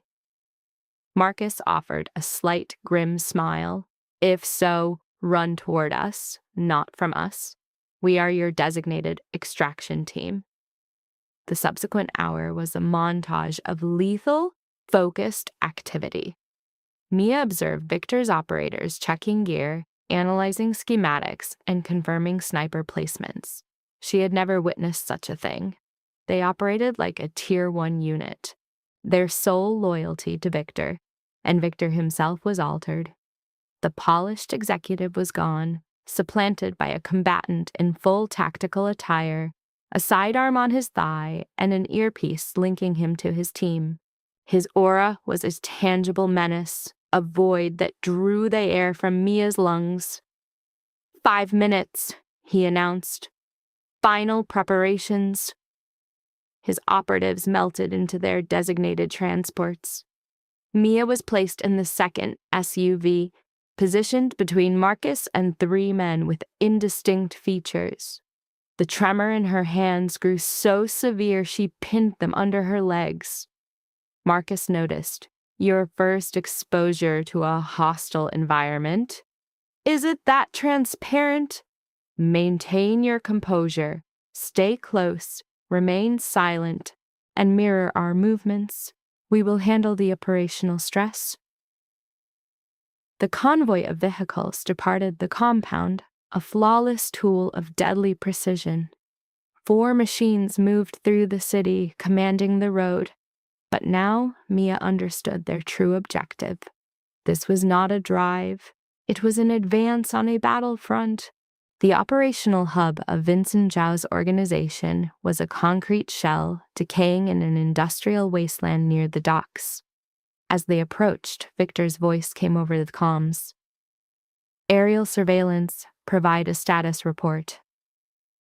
Position established. We have visual on all points of egress. The perimeter is clear. Acknowledged. Team 1 will infiltrate from the south. 2, from the north. 3, you are with me at the main entry. And note this. Vincent is designated an asset. All other personnel are liabilities. Bile rose in Mia's throat. A liability. He used the term as if describing office equipment, not human life. The entire convoy halted 2 blocks from the target. The unit advanced with a disturbing, fluid quiet. Mia stayed within Marcus's shadow as they navigated alleyways, nearing the compound's northern side. The structure was 3 levels of concrete and corroded steel, a windowless block against the skyline, its perimeter exposed by the cold arcs of floodlights. Mia's vision captured 2 armed figures at the primary gate. "Overwatch, provide a soul count." Victor's voice was a whisper in her ear. 6 sentries on the exterior. Internal count is unknown. Thermal signatures indicate a minimum of 15 individuals, with the potential for more on the sublevel. Understood. We are initiating entry. Mia saw Victor's team branch off, their motions a dark, precise choreography. She had never seen anything comparable. They moved like apparitions, their boots barely touching the pavement. Then the night's silence was broken. Victor gave a hand signal, and the southern doors were breached. A concussive report ripped through the air. Shouts erupted from within, met at the sharp, concussive answer of gunfire. Marcus pulled Mia down behind the solid wall of a shipping container. "Stay down! Do not move from this position until I signal you." More shots rang out. The sound of rifles, the deeper boom of shotguns. A man's scream began, then was cut short. The radio crackled with dispassionate updates. Team 1 engaged, 3 hostiles neutralized, advancing to floor 2. Team 2 is inside, encountering significant resistance. Mia pressed her body to the cold metal, her heart a frantic rhythm against her ribs. This was not a film. The firearms were real. The casualties were accumulating. Then came Victor's voice, sharp and incisive. "Primary target is located on level 2, northeast section. Advancing to secure." Another fusillade of gunfire. An explosion shook the ground beneath her. Mia flinched, stifling a cry. "Mia?" Marcus's tone was a firm command. "We are relocating. They are flushing tangos out the north exit. We require a new vantage." He hauled her up and they sprinted, a desperate, low run to the shelter of a concrete barricade. From that spot, Mia could see the northern egress.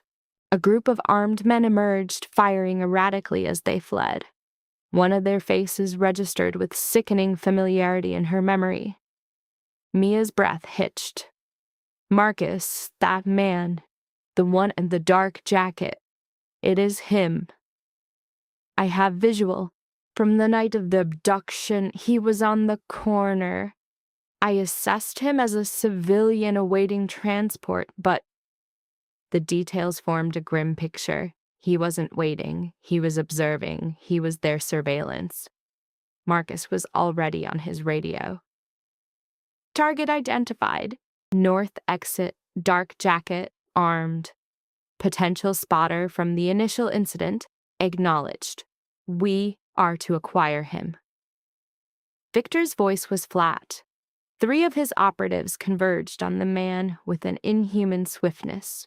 The target fled, covered 10 feet, and then was simply gone. His firearm spun through the air, clattering in the pavement. Inside, the firefight climaxed, then subsided into an abrupt, stunning quiet. A voice crackled. "Provide an interior status. The asset is secure. 12 hostiles have been terminated. 4 have surrendered. 3 fled east. Overwatch, do you have visual on the runners?" "Negative. They are lost in the warehouse complex. We have no line of sight." Victor's command cut through the static. "Collapse the perimeter. Transport Vincent to the secondary site. All other units. Sanitize the area and extract." Marcus rose, extending a hand to Mia. She accepted it, her own body too racked with tremors to obey.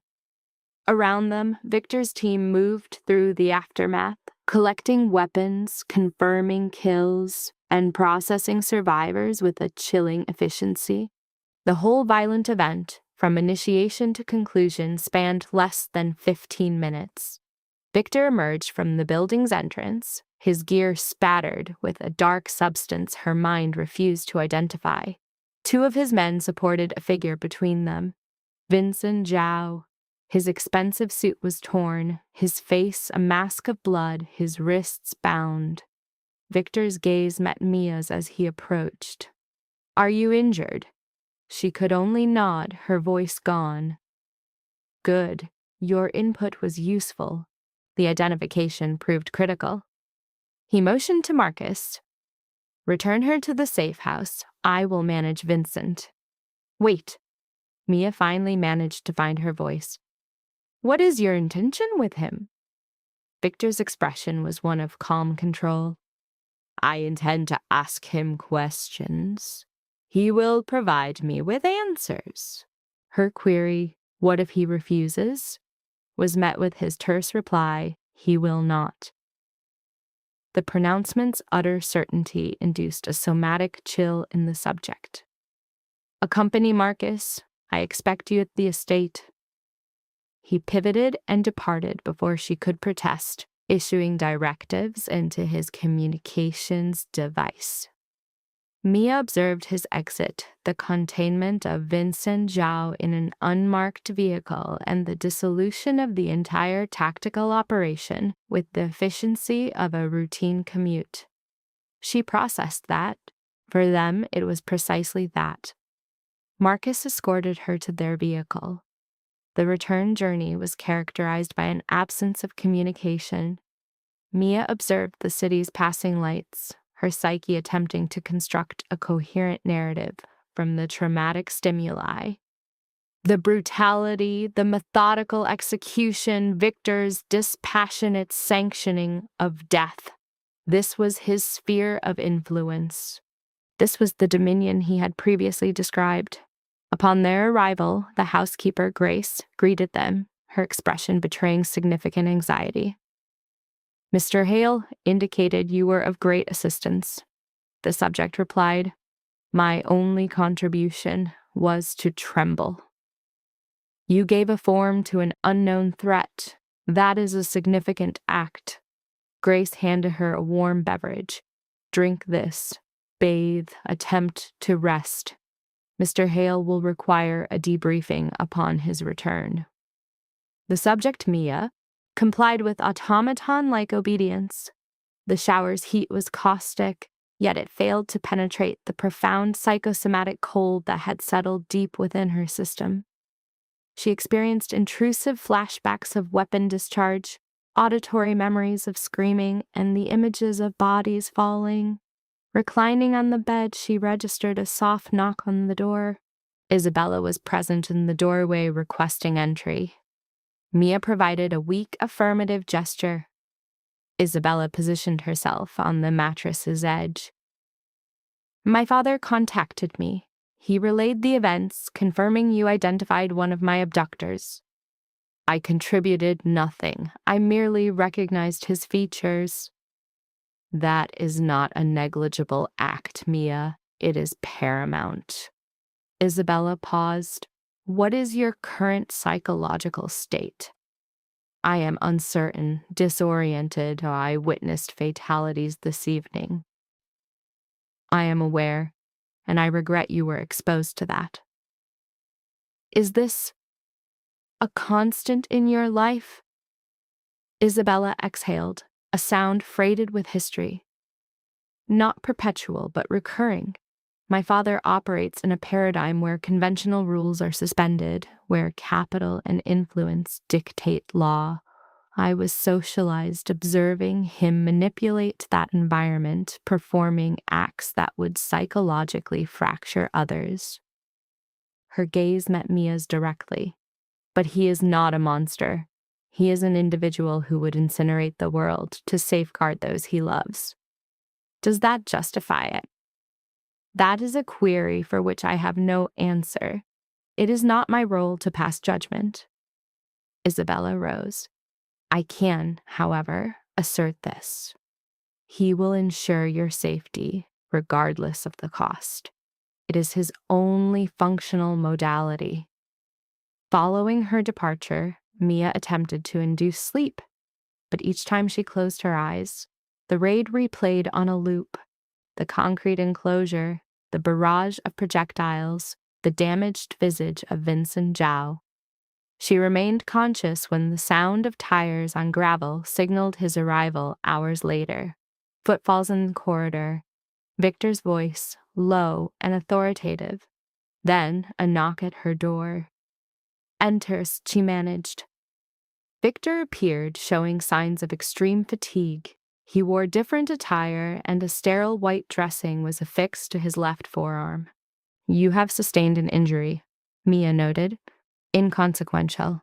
A ricochet." He settled into a chair near her window. "I am here to provide a status report. Vincent proved to be remarkably compliant." "What information did he provide?" "He confirmed Richard Chen was the source of the intelligence on Isabella.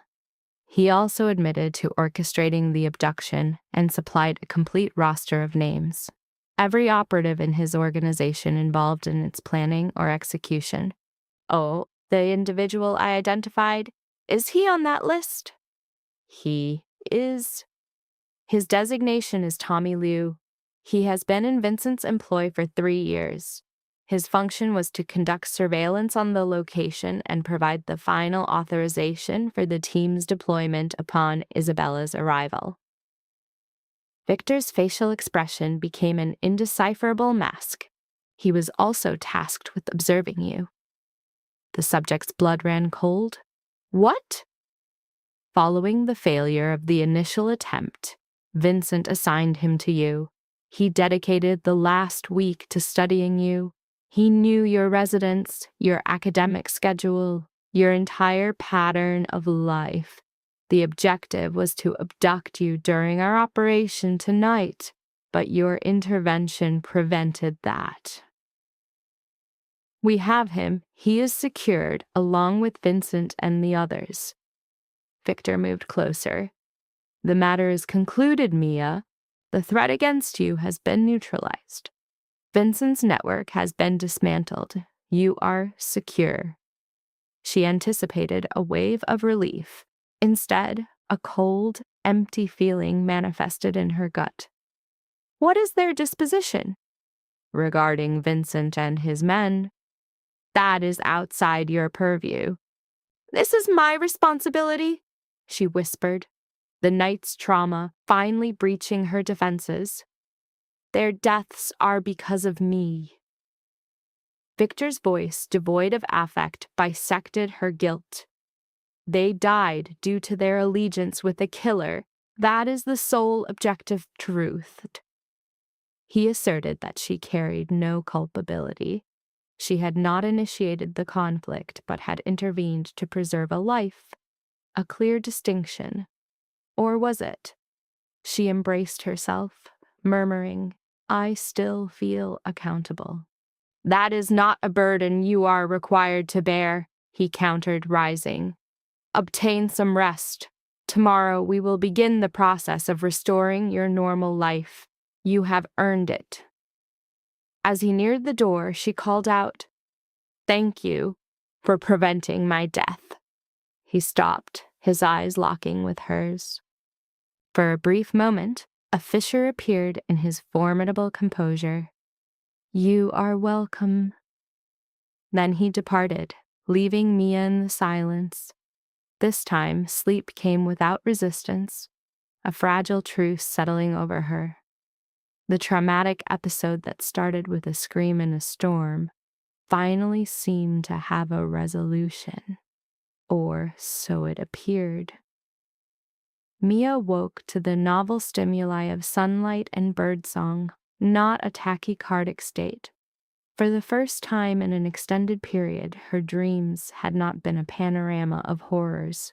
She remained still, integrating the calm before the previous night's memories resurfaced. The raid, observing Vincent Zhao's organization collapse, and Victor's declaration of victory. A gentle knock interrupted her reflection. Grace stood at the door with a breakfast tray and a serene expression. Mr. Hale requests your presence in his study at your convenience. There is no urgency. Mia consumed the meal slowly, contemplating Victor's pledge to return her to her former life. She should have felt eagerness to exit this violent sphere and suppress the memories. However, her intuition suggested the narrative was incomplete. After dressing, she located his study, a room she had previously only passed. She knocked, heard his summons to enter, and crossed the threshold. The room was a citadel of books, dominated by a massive central desk. Victor was seated behind it, engrossed in paperwork, appearing less a tactical commander and more a predator in a corporate setting. He registered her presence with a nod. "Mia, please be seated." She occupied the leather chair across from him. He set down his pen, leaned back, and assessed her. "How are you?" "I am not certain," she conceded, her hands twisting. "You stated it was concluded that I was secure, but my perception is otherwise." "Elaborate on this perception." She searched for the correct terminology. "It feels like I am anticipating a subsequent impact, as if a final dreadful element remains unresolved just beyond my awareness." A subtle shift in Victor's demeanor confirmed her accuracy. "Your instincts are acute. There is additional information you require?" A knot of pure dread constricted in Mia's stomach. "I understood the threat was eliminated." "The immediate threat is Vincent's organization is fractured. His operatives are either in custody or have fled. You are safe from them." He paused, tapping a finger on the desk in a slow, measured rhythm. However, Vincent's debriefing yielded something unforeseen. What was it? He was not the primary actor. He had a silent partner, an entity with the resources and influence to contest my authority, an entity whose motive was not merely my daughter's ransom but vengeance. Victor's jaw clenched, and that individual remains at large. The ambient temperature in the room seemed to decrease by 10 degrees. "Who?" "That is the issue. I have no identification." Vincent feigned ignorance, asserting he communicated only through intermediaries. "But a shadow entity financed this entire operation. They contracted Richard Chen. They manipulated every variable from a concealed position." The tremor returned to Mia's hands. "So this is not concluded?" "Not entirely," Victor stated, shifting his gaze to the window. "But you remain secure. You are not the primary target. They inflict harm on those I value to affect me. As long as you are here, under my protection, you are safe." "As long as I'm with you," Mia echoed. "What is my status upon leaving?" Victor turned back, his gaze fixing on hers. "That is the topic we must now address. I believe it is prudent for you to remain here for a brief period until we can identify and neutralize this new threat." "And what is the duration of a brief period?" "I cannot specify. Days, weeks, the necessary time." Mia rose abruptly, her composure finally breaking. "You cannot simply sequester me here. I have a life, academic obligations, social connections, a family in a likely state of terror. I cannot vanish into your secure compound while you wage your clandestine wars. I am not requesting that you vanish. I am requesting that you survive. By remaining hidden? By allowing you to fight my proxy battles? These were never your conflicts, Mia. They are mine. You were incidentally caught in the fallout. His tone softened, becoming almost gentle. My sole function is to protect you. I understand that, and I am appreciative, but this is not a sustainable way of life, constantly waiting, constantly requiring your authorization to function. She held herself tightly. I require some agency. Victor remained silent for a long moment, then moved to his desk and retrieved a folder. There might be an alternative. What kind of alternative? He opened it, displaying photographs and what appeared to be legal filings. The entity who financed Vincent made a single error. A shell corporation was utilized for the transactions. We traced it to a downtown law firm that specializes in creating these anonymous corporate entities. The logical conclusion is that an operative within the law firm is aware of Vincent's associate, and your intent is to identify this individual. Precisely, but the approach must be clinical. A forceful entry, as with Vincent's compound, is contraindicated. This calls for a more nuanced methodology. A covert insertion. His gaze was a sharp, clinical assessment, executed by an asset who does not project a threat profile. The subject, Mia, exhibited an elevated pulse. Are you proposing my involvement? I am presenting a controlled variable. You can remain in this secure environment, a passive observer, or you can become an active agent in obtaining the intelligence to neutralize the threat permanently. What is my utility? I lack any operational training. It will be unnecessary. The objective is for an operative to breach the premises and deploy a device to access their network. The firm provides complimentary estate planning consultations. You will schedule an appointment, adopt the persona of a client, and my technical team will guide the subsequent actions. The proposal appears to exhibit signs of psychosis. It contains inherent risk, Victor conceded, but it is the most direct path to the individual who remains a threat to your well-being. Once a name is acquired, we can proceed, and your security can be structurally guaranteed. Mia began pacing, a physical sign of severe cognitive dissonance. The plan was patently irrational. However, one of Victor's statements resonated with her core psychological needs. Her sense of learned helplessness had become intolerable. She resisted being treated as a passive asset. If I accept this, she articulated, her vocal tone showing unexpected firmness, I require your assurance that my role terminates upon completion, that no new pretext will be manufactured to prolong my containment. You have my word. And the contingency for failure, if I am compromised. My team will execute an extraction. I will maintain constant surveillance. You will not operate in isolation.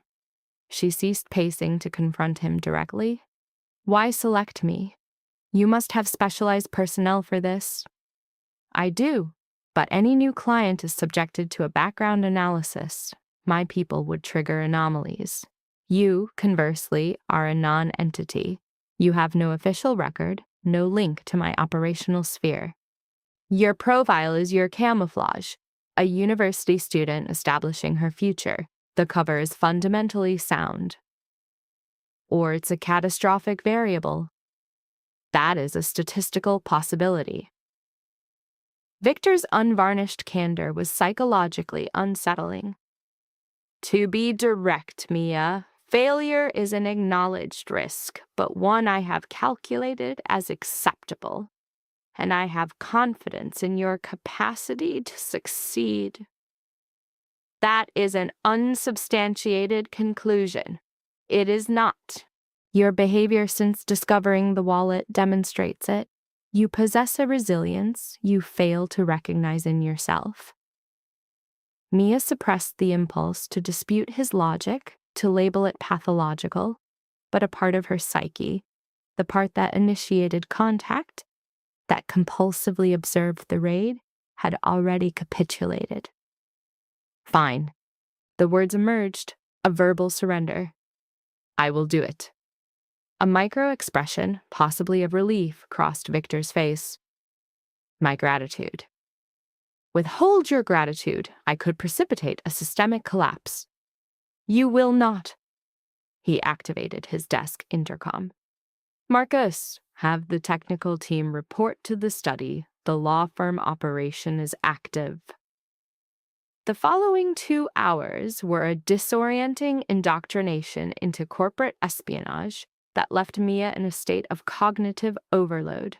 Marcus introduced Sarah Chen, no relation to Richard, he noted, the architect of Victor's technological capabilities. A woman in her 30s, Sarah possessed penetrating eyes and a pragmatic demeanor, her focus as acute as Victor's. The hardware is uncomplicated, Sarah stated, displaying a small USB drive. You insert it into any terminal on their network. In less than 30 seconds, our software installs and establishes absolute system control.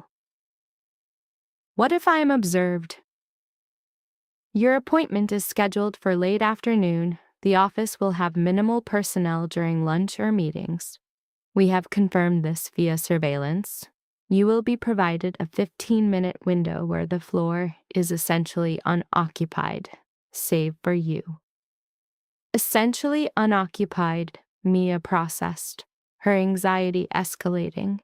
Marcus interjected, Look, this is not a low-stress task, but it is entirely within the parameters of success. You'll be equipped with an audio feed. If the situation feels untenable, you withdraw. No one will impede you. And if they do, Victor's voice, devoid of affect, cut through the ambient stress, then we will initiate a forced extraction. I will be stationed in a vehicle 2 blocks from the location. You will never be outside our surveillance perimeter. On a large display, Sarah showed a schematic of the law firm. The target area is on the 3rd floor of the downtown Meridian building. You will use the main entrance, take the elevator to 3, and register with the receptionist. Your appointment is with a junior associate, Jennifer Walsh. She is 26, a recent law school graduate who performs initial client intake. What is my created backstory? It is anchored in reality. You are a college student, destabilized by a traumatic incident, seeking to organize your legal affairs. It is not an unusual response for a young individual to draft a will after a near-death experience. She will cover standard procedures and likely attempt to sell you additional legal products. Sarah pointed to a location on the blueprint. During her presentation, you will excuse yourself to use the restroom. It is located here, down this corridor. On your return, you will pass the records room. That is the target location for the device. Will the door not be secured? Under normal conditions, yes. However, we have engineered a fire safety inspection to coincide with your meeting. Our operative, posing as an inspector, will have left all doors on his route unlocked. The records room will be accessible when you approach. Mia's eyes traced the schematic, attempting to create a cognitive map of the environment. The number of potential failure points is significant. A clinical definition of my environment, Victor stated, his tone flat. However, Sarah's team has executed this type of infiltration previously. The protocol is proven. Statistically, Sarah corrected, which failed to mitigate Mia's physiological stress response. They dedicated the remainder of the morning to simulations. Sarah drilled her on deploying the device, concealing it on her person and scripted responses if she were interrupted. Marcus coached her on conversational diversion and maintaining an outward display of calm under duress. By noon, Mia was experiencing a tension headache. Isabella found her later in the library, her expression distressed. "Father informed me of your decision," Isabella said. "You are not obligated to proceed. You can remain here while another solution is found." "What is the projected timeline for that?" "It is unknown. It could be weeks, potentially months." "I cannot tolerate that duration. I need to restore my autonomy." Isabella sat beside her. "I comprehend that. But Mia, the subjects we are engaging are lethally dangerous, an order of magnitude beyond Vincent and his subordinates. They establish a link to you. Your father has guaranteed my protection." "He will. He would sacrifice his own life to do so. That is precisely my fear," Isabella confessed. "I have already experienced the loss of my mother. I cannot bear to lose him as well." Mia could observe the profound anxiety Isabella was attempting to suppress. "Do you believe this operation could be fatal for him?" "I believe my father accepts risks that would paralyze a rational individual because he operates under the delusion that he can control every outcome, but he cannot. No one can." She took Mia's hand. "Exercise extreme caution, both of you." The meeting was set for 2:00. At 1:30, Mia entered an SUV with Marcus and Sarah, with Victor in a trailing vehicle. The drive downtown was defined by a tense silence, Mia experiencing somatic symptoms of acute dread. Sarah fitted her with surveillance equipment, embedding a microtransmitter in her collar. "Remember, we have a continuous audio feed. If you perceive a threat, your duress code is confused. That will trigger an immediate extraction."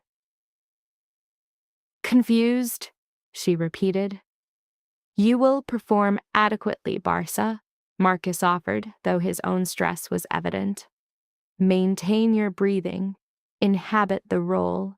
You are a frightened student requiring legal counsel. It is not a significant deviation from your current psychological state." Downtown, the Meridian building stood as a monument of glass and steel. Mia exited the SUV on legs exhibiting motor weakness, her grip on her backpack tight. The USB device in her pocket had the psychosensory feel of a lead weight. "We are with you." Victor's voice, transmitted via Sarah's earpiece, provided a psychological anchor from 2 blocks away. "You are not isolated." A minimal, almost imperceptible nod was her only reply as she entered the building.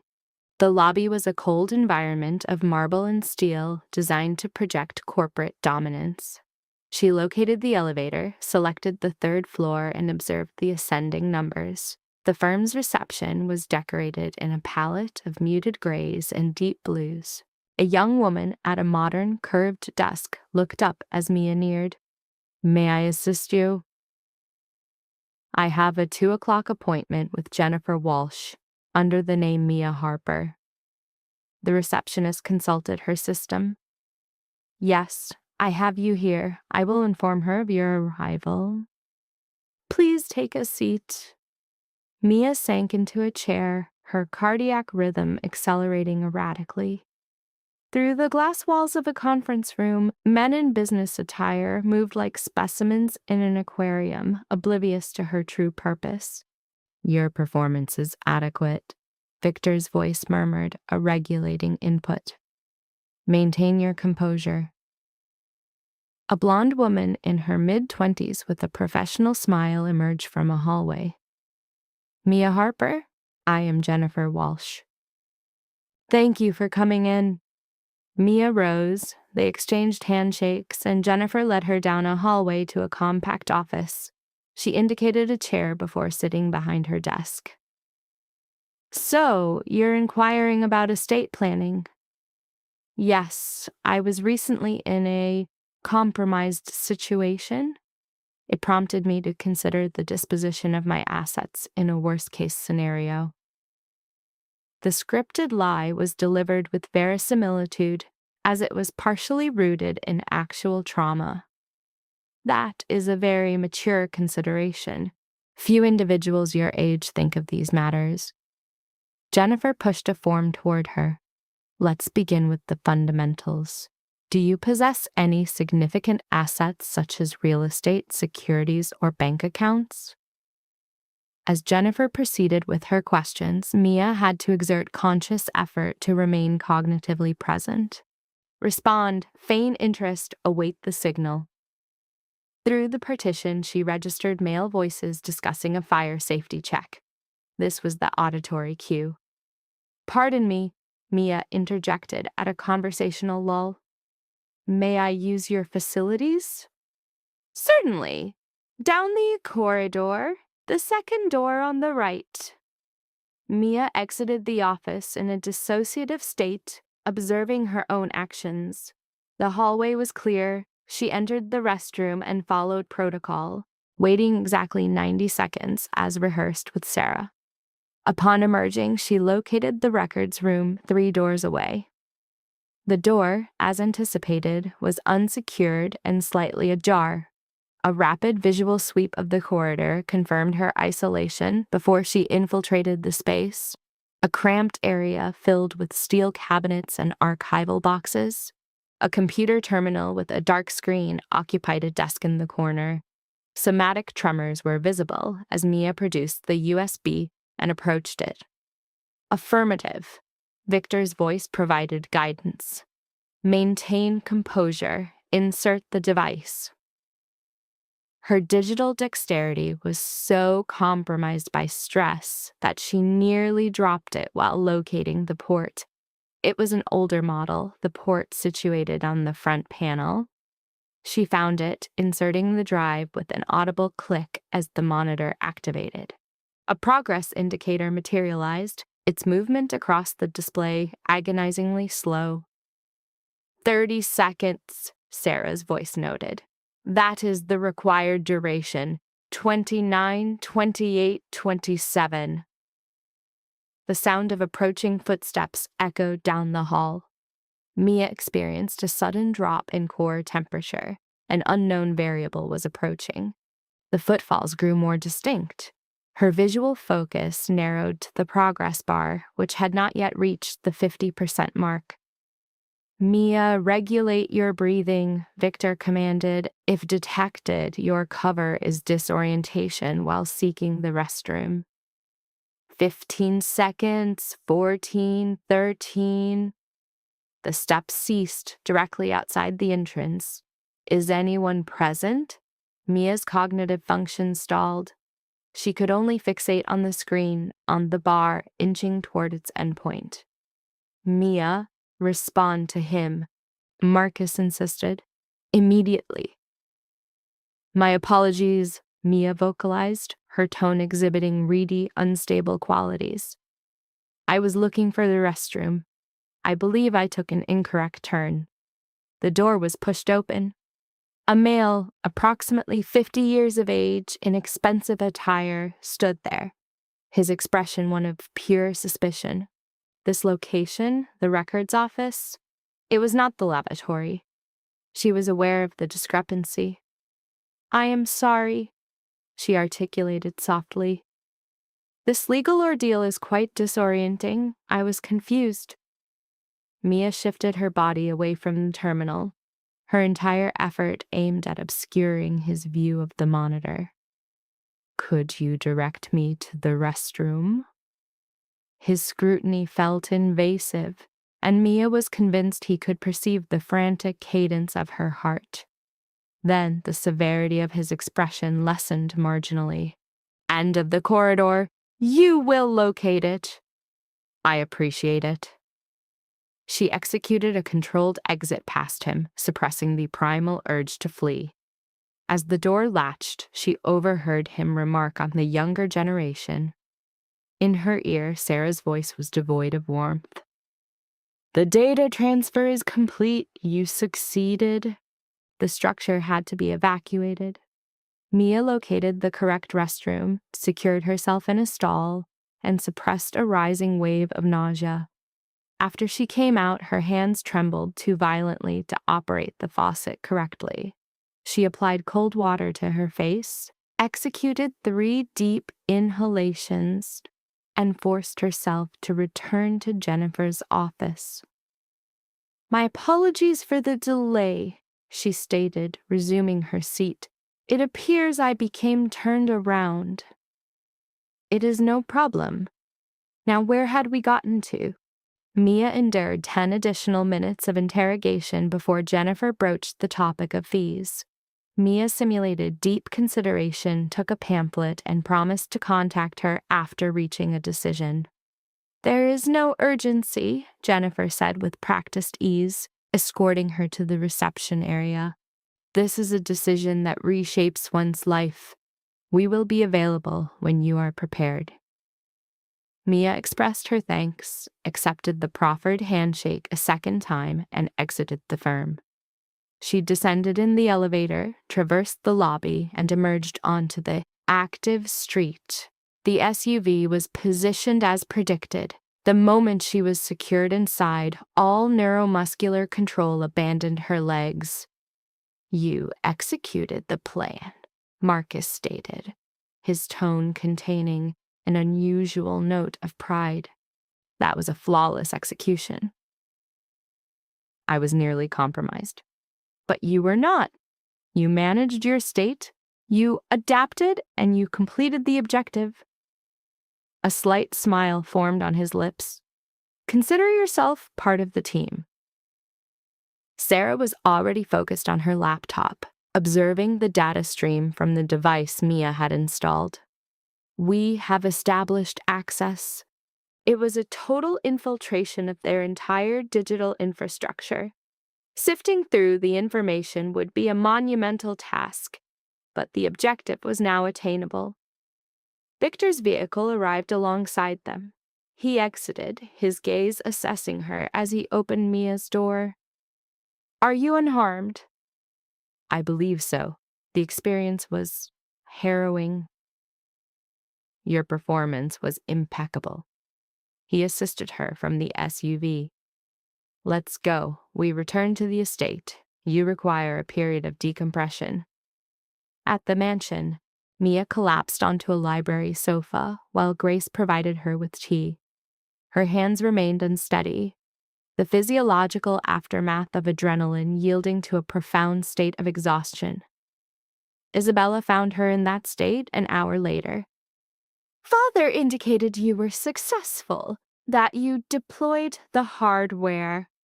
The margin for error was non-existent. I was seconds away from being discovered. "But you were not discovered." Isabella occupied the seat beside her. "Do you comprehend the significance of this event? You have accomplished what highly trained operatives cannot.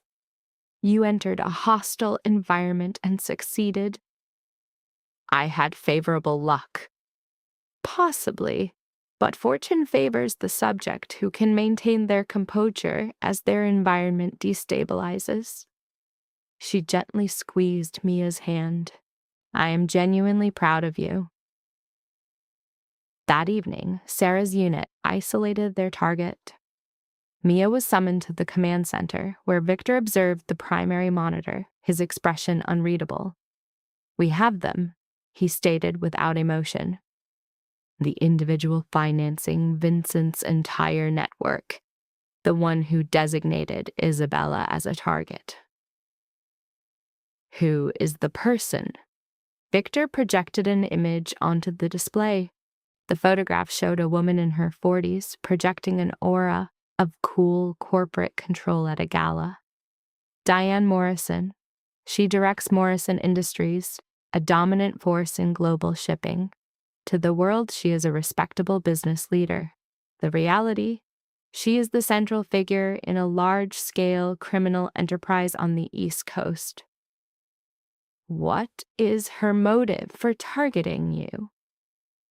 I acquired an asset she desired. 5 years ago, I purchased a shipping firm she was pursuing. I surpassed her bid, outmaneuvered her, and it resulted in millions in losses for her. She has sought retribution since. Victor's mandible hardened. She believed that harming Isabella would psychologically break me. When that failed, she instructed Vincent to sanitize the operation, to remove all links back to her. So, she is still actively attempting to have me eliminated. Correct? The word was a cold, final judgment. Mia posed the necessary question. So, what is the operational response? Victor faced her, his gaze unwavering. Now, we bring this matter to a definitive conclusion. Diane Morrison constructed her empire from the shadows. She is clinically paranoid, protected by heavy security, and operates through intermediaries. But we have compromised her. We possess financial records linking her to Vincent. We have communication logs in which she authorized the kidnapping. He crossed his arms. We are going to incinerate her world. And when it is over, you will at last be secure. How? That is the strategic component we are now developing. Diane is not Vincent. Her intelligence and influence are on an entirely different scale. Neutralizing her is not a simple tactical assault. This requires a strategic masterpiece. He directed his attention to Marcus. I require a complete profile, all available intelligence on Morrison, financial malfeasance, criminal affiliations, any data that will attract federal interest. If direct action is unfeasible, we will overwhelm her with legal challenges. That process could take months, Marcus countered. Then our timeline must be compressed. Victor's voice was sharp. I expect strategic options on my desk by morning. Multiple scenarios. I am indifferent to the cost and favors or capital. Diane Morrison will not evade consequences. As the unit dispersed, Mia remained immobile. This was her current reality, an asset in a conflict between apex predators. Her survival depended on Victor's resources and his determination to annihilate an unknown adversary. My apologies. Victor's voice was low. She noted the other's absence. I am aware this is not the life you would have selected. None of this was my selection, but it is my reality. Our reality, he corrected with quiet force. After a pause, he continued, For what it is worth, you have displayed a level of resilience no one should ever have to develop. You are a remarkable individual, Mia Harper. My mind is fracturing from the fear. I am aware, and despite that, you remain here, engaged in the conflict. That is the basis for your remarkable nature. He left her in the quiet room, her own reflection superimposed over Diane Morrison's image on the screen. Mia studied the face of the architect of her suffering, attempting to reconcile the polished executive with the predator who ordered terminations. This was Victor's world, where commerce and violence were interconnected facets of power, a reality where a corporate takeover was a literal death sentence, where a single act of altruism could lead to an inescapable predicament. And Mia was captive in this environment until Victor could engineer an exit. If an exit was even possible. Doubt began to surface as she stood in the silence. And for the first time, with a chilling sense of conviction, Mia questioned if she would ever regain her autonomy. The subsequent 48 hours induced a disorienting psychological state, leaving Mia feeling profoundly destabilized. Victor's operatives engaged in a sustained, high-intensity effort to construct a legal case against Diane Morrison, which escalated in its potential for damage with each cycle. Evidence of financial malfeasance, testimony linking her to criminal syndicates, and communications confirming the contract on Mia's life were aggregated. The case was becoming an inescapable enclosure, yet Diane initiated countermeasures. On the second day, Marcus entered the operations center with a grave assessment for Mia and Sarah. "We face a severe complication. Diane is aware. She's liquidating funds, destroying evidence, and preparing for extraction. We have a security breach." Victor's focus shifted from his monitor, his expression hardening into a controlled mask. "Identify them." "Source unknown, but she is preparing for open conflict. Her assets are being fortified into strongholds. She is activating every paid operative she controls." Marcus displayed tactical imagery on the main monitor. This was recorded 1 hour ago at her primary location. The video documented armed individuals establishing defensive positions around a corporate building, performing equipment checks, and defining fields of fire. A somatic response of fear manifested in Mia's abdomen. The situation had transitioned from a corporate dispute to an imminent armed confrontation. "What is her estimated force strength?" Victor inquired, his voice devoid of emotion.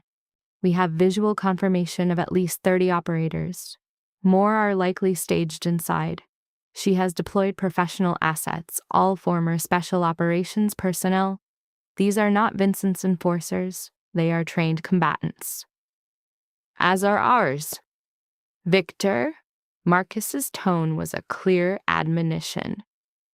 "A direct assault on that structure will result in significant casualties. Both sides. We could sustain irrecoverable losses. And the alternative scenario, we allow the destruction of evidence, permit her to escape, only to re-engage us from a position of advantage." Victor rose, pressing his palms onto the table. "No, we engage now, while we retain tactical superiority." "There must be a different protocol," Mia projected, her voice audible in the sudden quiet as all attention shifted to her. A flush of heat spread across her cheeks, but she continued. "You described a legal strategy, compiling evidence for the authorities. Why not transfer the case? Let the official system manage Diane instead of initiating a battle." "Because that system is inefficient and slow," Victor countered. "By the time they act, Diane and all incriminating materials will be gone. Our operational window is now." "Even if acting now ensures further loss of life?" The question lingered in the charged atmosphere. Victor's jaw clenched. Mia anticipated a sharp dismissal. Instead, his focus shifted, revealing a novel cognitive process. "What is your hypothesis?" Mia's thoughts rapidly converged into a high-risk concept she then articulated. "What if we engineer a sophisticated deception, induce in her a state of perceived victory so absolute that she ceases all evasive maneuvers? We could then ensnare her with incontrovertible proof." The methodology. The precise mechanics are being formulated, but the objective is a confession. We require her own voice on a recording detailing her offenses. This would grant us total leverage. Sarah moved closer, her focus intensifying. "A sting operation. We establish a meeting on controlled ground, equip it with full surveillance, and allow her to incriminate herself." "She would never consent to it, Hundenzi," Marcus countered. "She perceives herself as a target." "She would," Mia stated quietly, "if the bait was the one asset she desires above all else. Me. A profound silence enveloped the room. Victor's gaze locked with hers, his expression clinically unreadable. That is not an acceptable variable. For what reason? Because she has already sanctioned my death? What is the outcome if she identifies an opportunity, a perceived vulnerability? It is a suicide mission. You are not an operative. You are not prepared for a subject like Diane Morrison. I wasn't prepared to witness a kidnapping, or to deploy surveillance, or to endure any of this, yet I have. Mia rose, her hands trembling but her voice firm. You labeled me a survivor. Validate that assessment. Permit me to help you conclude this. No. Victor's denial was absolute, a door closing. I will not place you in that threat matrix. We will devise a new strategy. There is no new strategy, and your analysis confirms it. The words emerged before Mia could retract them. You stated it yourself. Diane is intelligent, paranoid, and insulated. Her only psychological vulnerability would be the opportunity to neutralize me permanently. Let's exploit that. By using you as the lure, by presenting you to an individual who has already contracted your murder. Victor's composure began to fracture, revealing raw anger. I brought you into this environment to guarantee your survival, not to deploy you as a sacrificial element. I am not volunteering for sacrifice. I am asking you to trust my judgment. Mia advanced toward him, holding his stare. You have conducted this conflict on my behalf, shielded me, made every tactical choice. But my life is the primary asset at risk.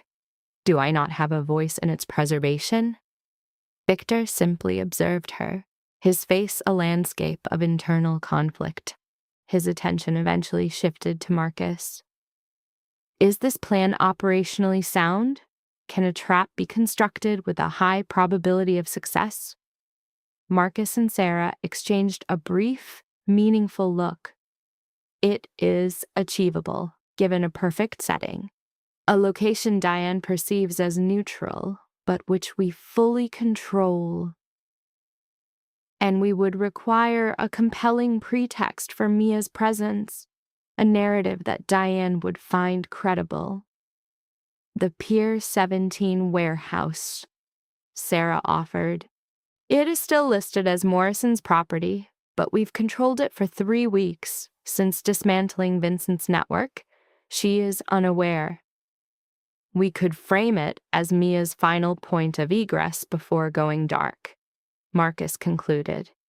Diane would seize that chance, the opportunity to neutralize a solitary cornered witness.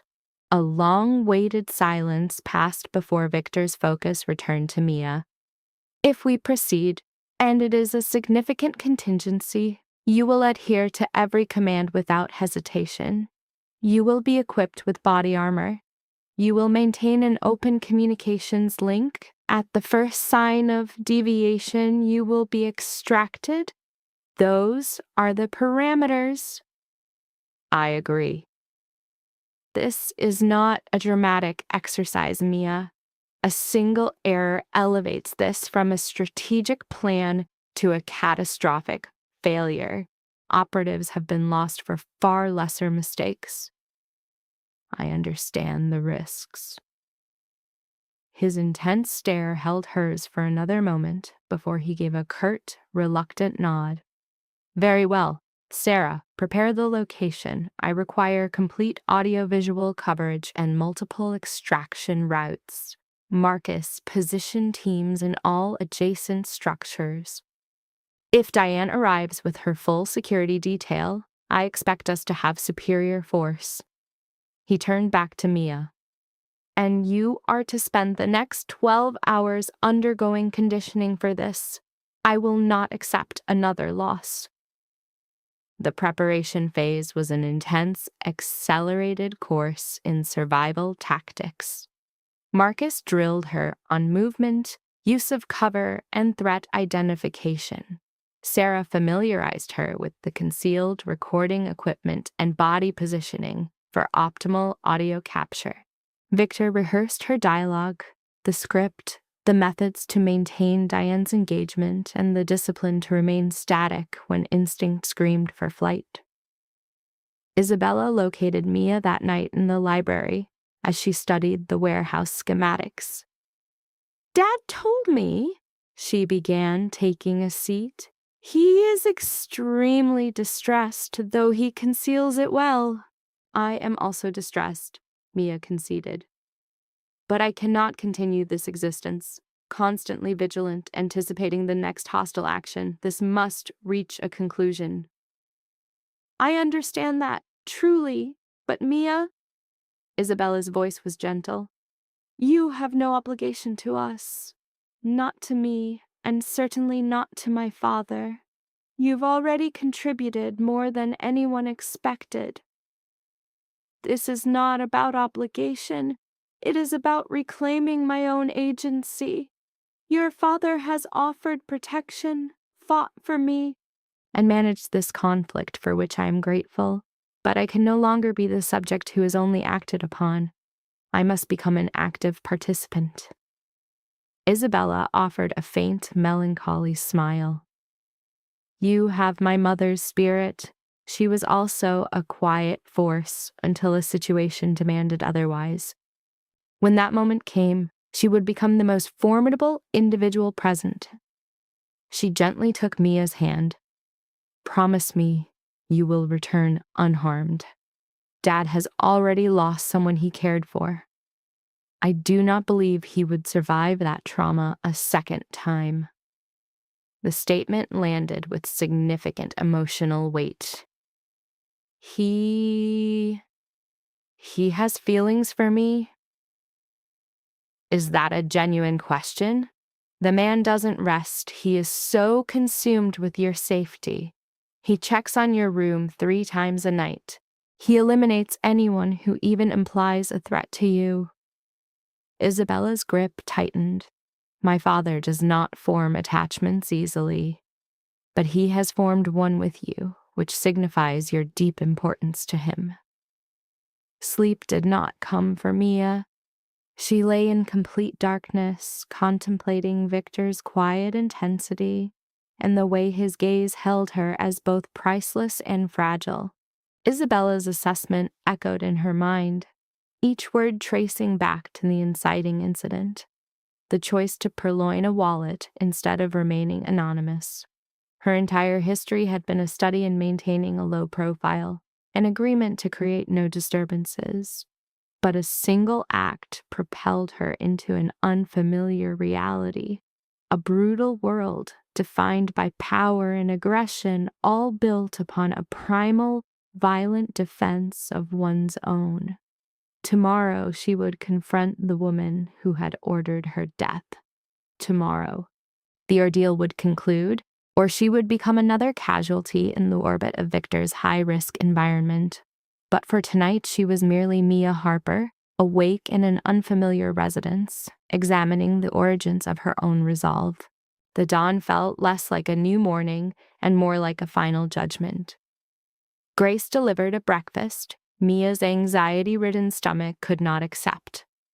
Sarah came with the surveillance device, a piece of technology capable of capturing a whisper from 30 feet. Marcus conducted a final security protocol, inspecting her ballistic vest 3 times, ensuring each plate was correctly seated. And Victor, standing a silent vigil at the command center door, wore an expression of such profound sorrow that it nearly eroded her determination. He was deploying a person he cherished toward a probable demise. "We can abort this," he said in a low voice, as the team afforded them privacy. "Other options exist. You are not required to do this." "I am." Mia secured the final strap of her armor. "For myself and for you, you cannot continue this fight for me, and I cannot continue to allow it. My entire adult life has been military service. It is the only vocation I comprehend. I understand, yet this conflict is mine to face. Her gaze locked with his. I am not asking for you to cease protecting me, but to allow me to fight beside you, not in your shadow.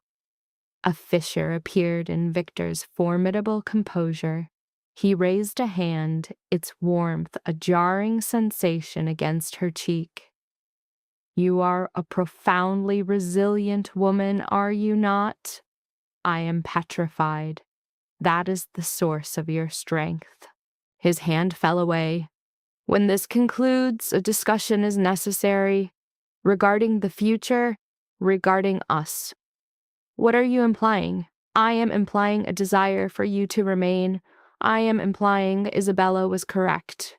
My concern for you defies all logic. I mean... He paused, shaking his head slightly. Later, that particular conversation had to be deferred. Before Mia could articulate a reply, Marcus's voice came through the communications link. We have activity. Diane's personnel are departing the estate. Their trajectory is toward the pier. In an instant, Victor's persona shifted. The momentary display of vulnerability vanished, supplanted by the cold-blooded strategist. What is their head count? 10 vehicles, approximately 40 operatives. He is deploying an entire private military for a single university student, Victor observed, his tone pure steel. Understood. All units, advance to your final staging areas. Mia, you will remain with me until the warehouse. From there, as rehearsed, you will enter unsupported. The journey to Pier 17 was both instantaneous and an eternity. In the rear of the armored vehicle, the vest was a constricting pressure, and the microphone a cold secret on her skin as she rehearsed each phase of the plan. Maintain your composure. Keep the target engaged in conversation. Position yourself before the cameras. Secure the confession. Extract yourself. The strategy was sophisticated, harrowing, and inherently self-destructive. The warehouse materialized from the darkness, a brutalist concrete monolith flanked by oxidized shipping containers projecting a shadow over the harbor's black water. Victor's assets had already disappeared, absorbed by the metropolis. Snipers were positioned on rooftops. Tactical units were ready to breach on his command.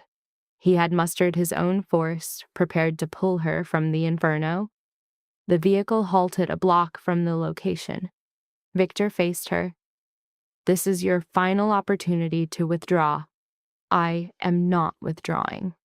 Then understand this. You will not enter that place unobserved. We have visuals on you. You will not leave our sight for a single moment. His eyes held hers. And Mia, return to us. It was an order, not a plea. A sharp nod was the only response she could offer, her throat too tight for speech as she exited the vehicle. The approach to the warehouse was like wading through a dense liquid, a disorienting transit where her body functioned on instinct while her mind screamed for retreat. Yet she persisted, one step after another, until her hand made contact with the cold steel of the door. The interior matched the schematics perfectly. A cavernous, resonant chamber held up by concrete columns, strewn with debris to simulate a hasty, panicked exit. The cameras were concealed, yet she knew their precise locations. The microphones would detect even a whisper. She located her designated spot near the center of the vacant floor and began to wait. 15 minutes passed with the subjective wait of an hour before the low vibration of inbound engines reached her. The doors flew open with explosive force, accompanied by sharp, barked commands. The primary bay door groaned upward, revealing Diane Morrison and 6 operators armed with heavy-caliber rifles. She was more petite than Mia had envisioned, clad in an obscenely priced coat, her hair styled with rigid severity. Her eyes, however, were like stone fragments, scanning the space before locking onto Mia. "So you are the witness," Diane stated, her voice a peculiar fusion of aristocratic poise and visceral disdain. The college girl who failed to understand her station.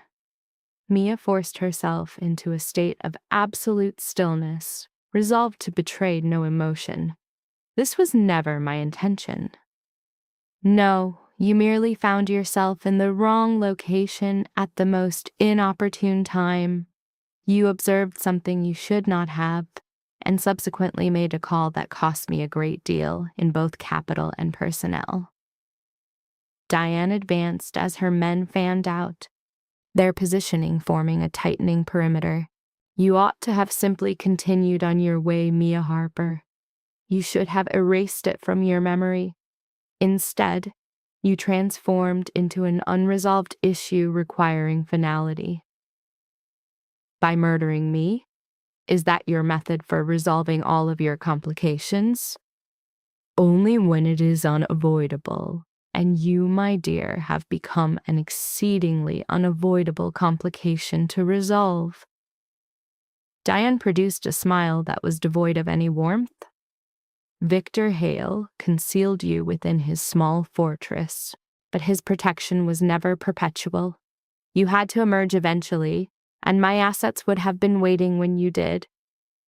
"So you engineered the abduction?" Mia declared, her voice projected with clarity for the hidden recording equipment.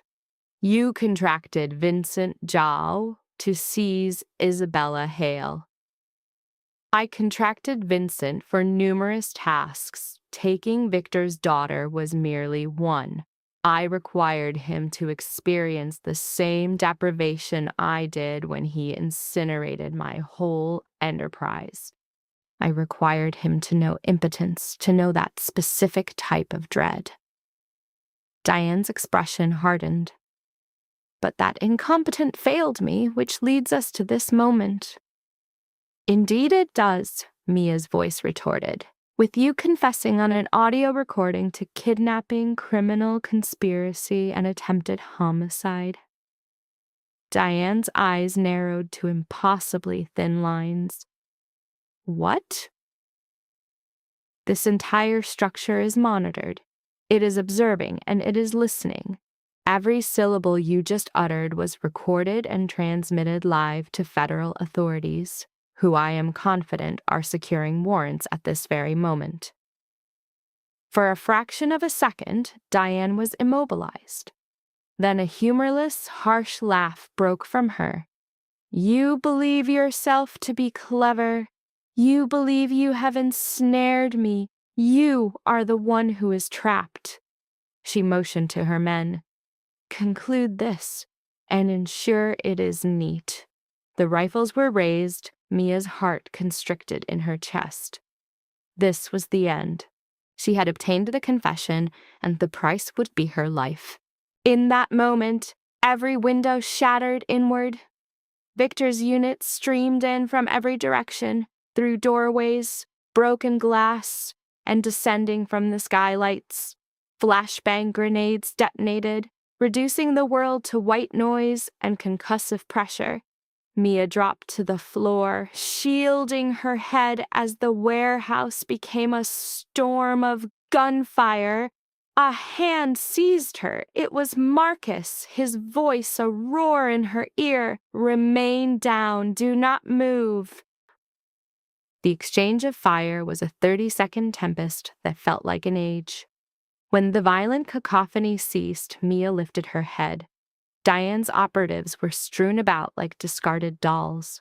Diane herself was kneeling, restrained, with Victor looming over her like an avenging deity. "You made a critical error," Victor stated, his voice dangerously quiet.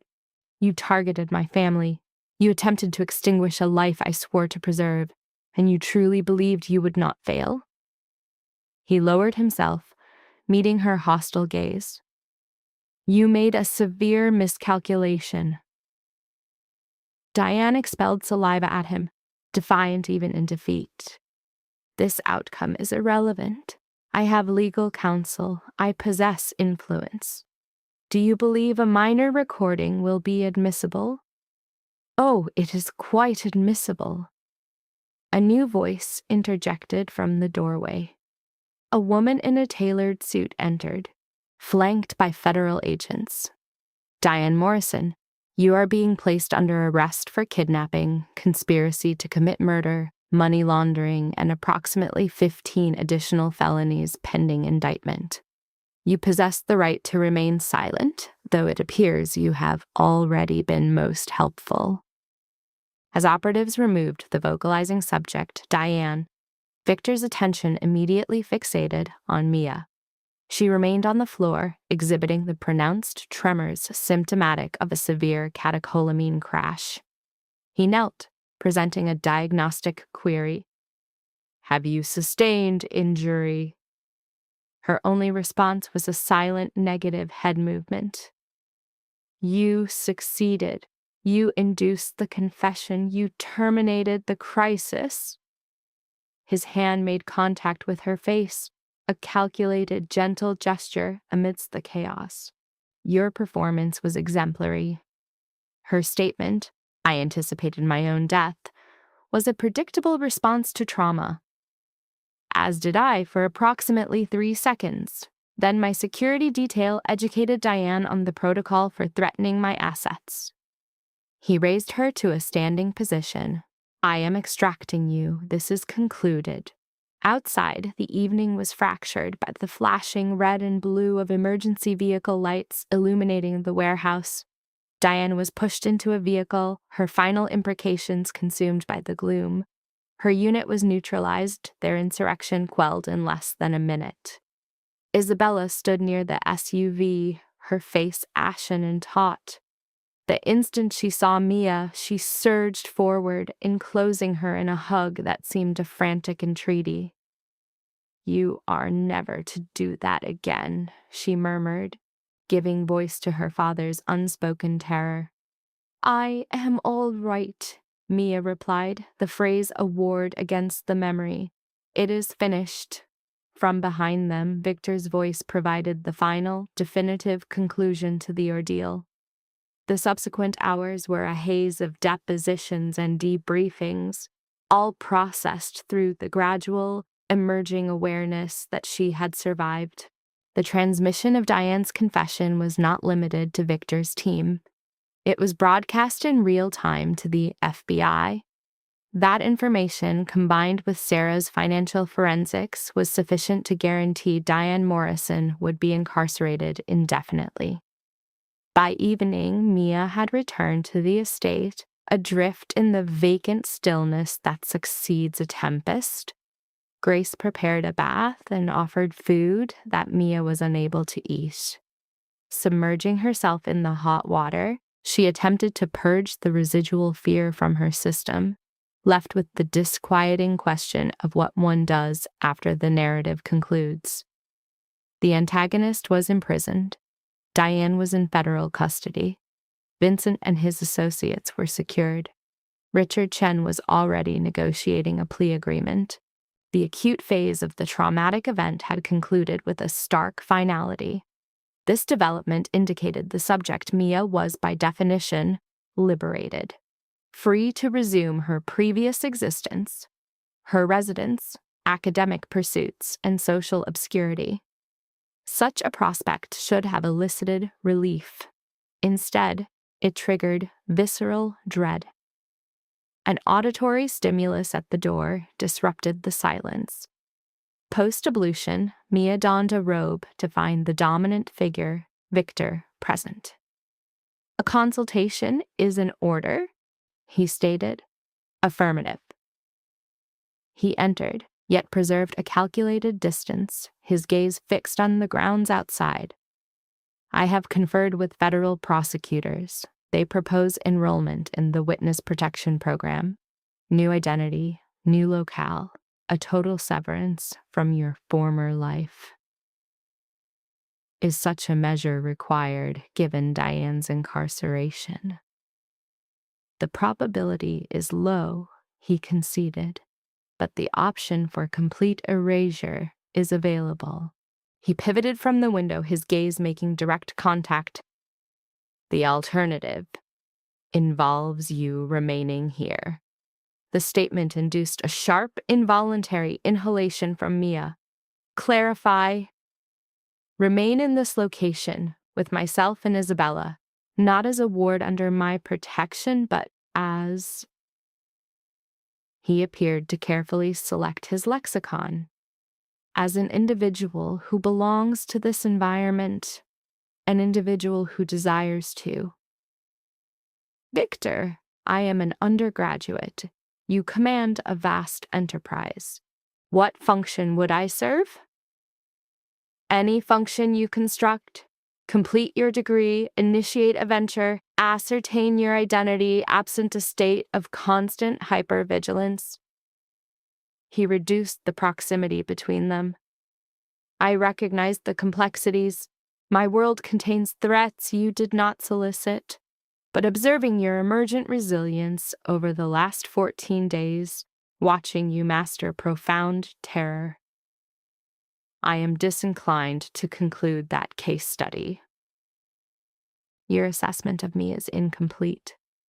I assess that you found a lost wallet and opted for the ethical action. I assess that when terrified, you sought assistance. I assess that you confronted a sociopath and extracted a confession, refusing to be governed by fear.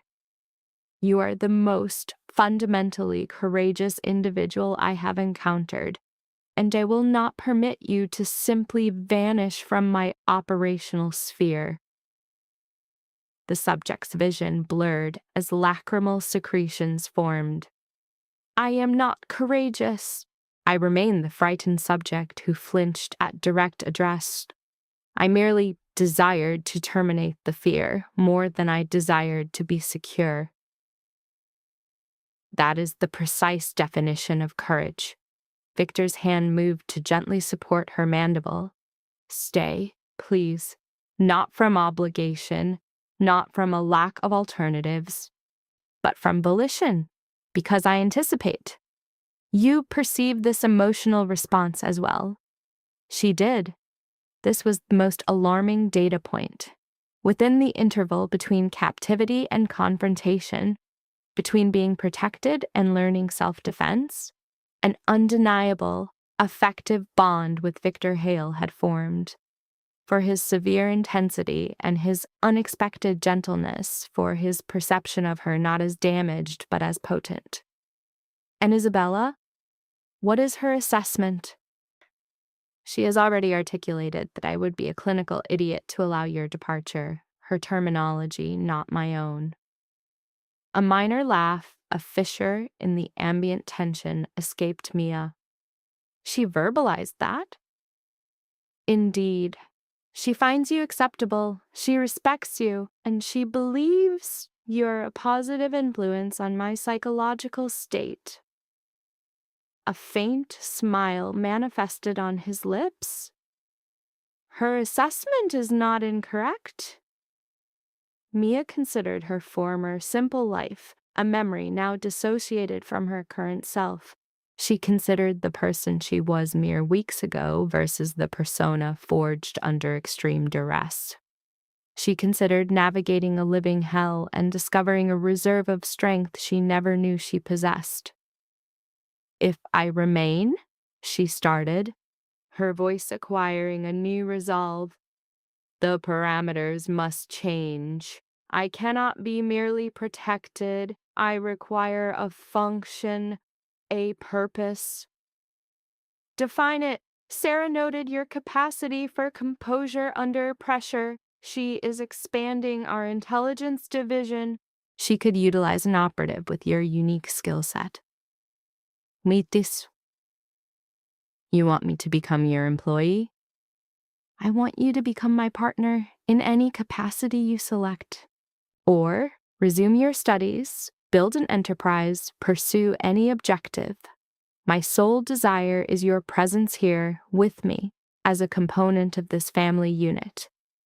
Mia observed him, this man who had violently disrupted her life and fundamentally altered its topography.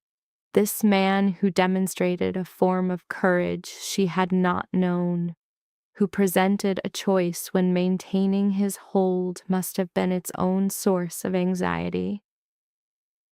"Okay," she whispered. "I will stay." The relief that registered on Victor's face was so absolute it was nearly painful to witness. He drew her into an embrace, holding her as if she were an intangible entity he feared would dematerialize. "Thank you," he murmured near her hair. "Thank you." They remained in that position, two subjects who encountered each other in extreme adversity and navigated toward a new equilibrium.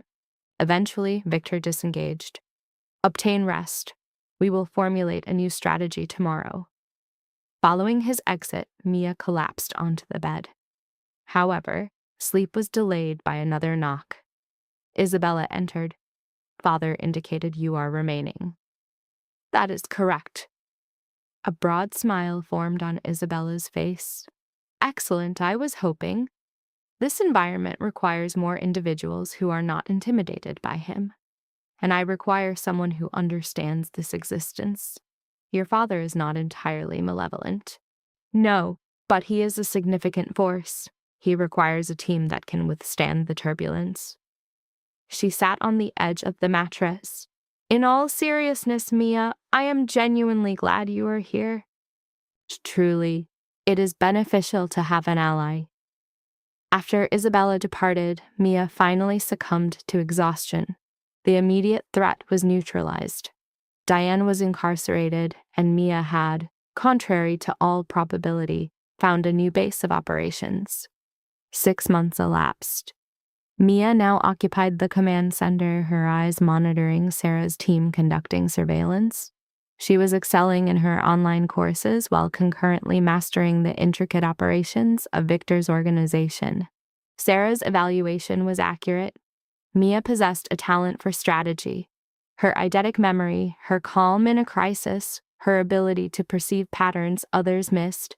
She was an indispensable asset, and she had upheld the internal commitment she had made. The role of the victim was a persona she had shed. She was now an operative, a woman who stood at Victor's side, never eclipsed by him, an individual who learned that genuine courage was not an absence of fear, but the choice to function in spite of it. When Victor entered the room, his smile still triggered a physiological response in her. 6 months of collaboration, and the man remained a compelling psychological study. The way he consumed literature, the infrequent, authentic laugh reserved for Isabella, the profound respect in his gaze when it settled on Mia. "What is the status of our operation?" he asked. "Greenlit. We will possess all necessary leverage by morning." She pivoted to face him. "Did you resolve the matter with the prosecutor, the witness program?" "It is concluded. She is being established with a new identity in California. She will become untraceable." This had become their work, facilitating the disappearance of witnesses, providing sanctuary to individuals caught in the machinery of external conflicts. People who, like herself, had once been isolated and targeted. His resources and her perspective proved a formidable combination. "Isabella is on the line," Victor interjected. "She will be joining us for lunch tomorrow. She claims to have an update." Positive update or catastrophic event update? With my daughter, it is impossible to predict. But his tone was infused with affection. Isabella was actively recovering from the trauma, though nightmares remained a recurring symptom. Through therapy, she was deconstructing the ordeal she had survived, discovering a new purpose by assisting others in survivor support groups. The Hale family unit would forever bear the psychological scars of that night, but they hadn't fractured. They had restructured. That evening, Mia stood in the garden as the sun set. It felt like a different dimension from the rain-slicked pavement where this narrative began. A lifetime removed from the frightened woman who almost abandoned a wallet.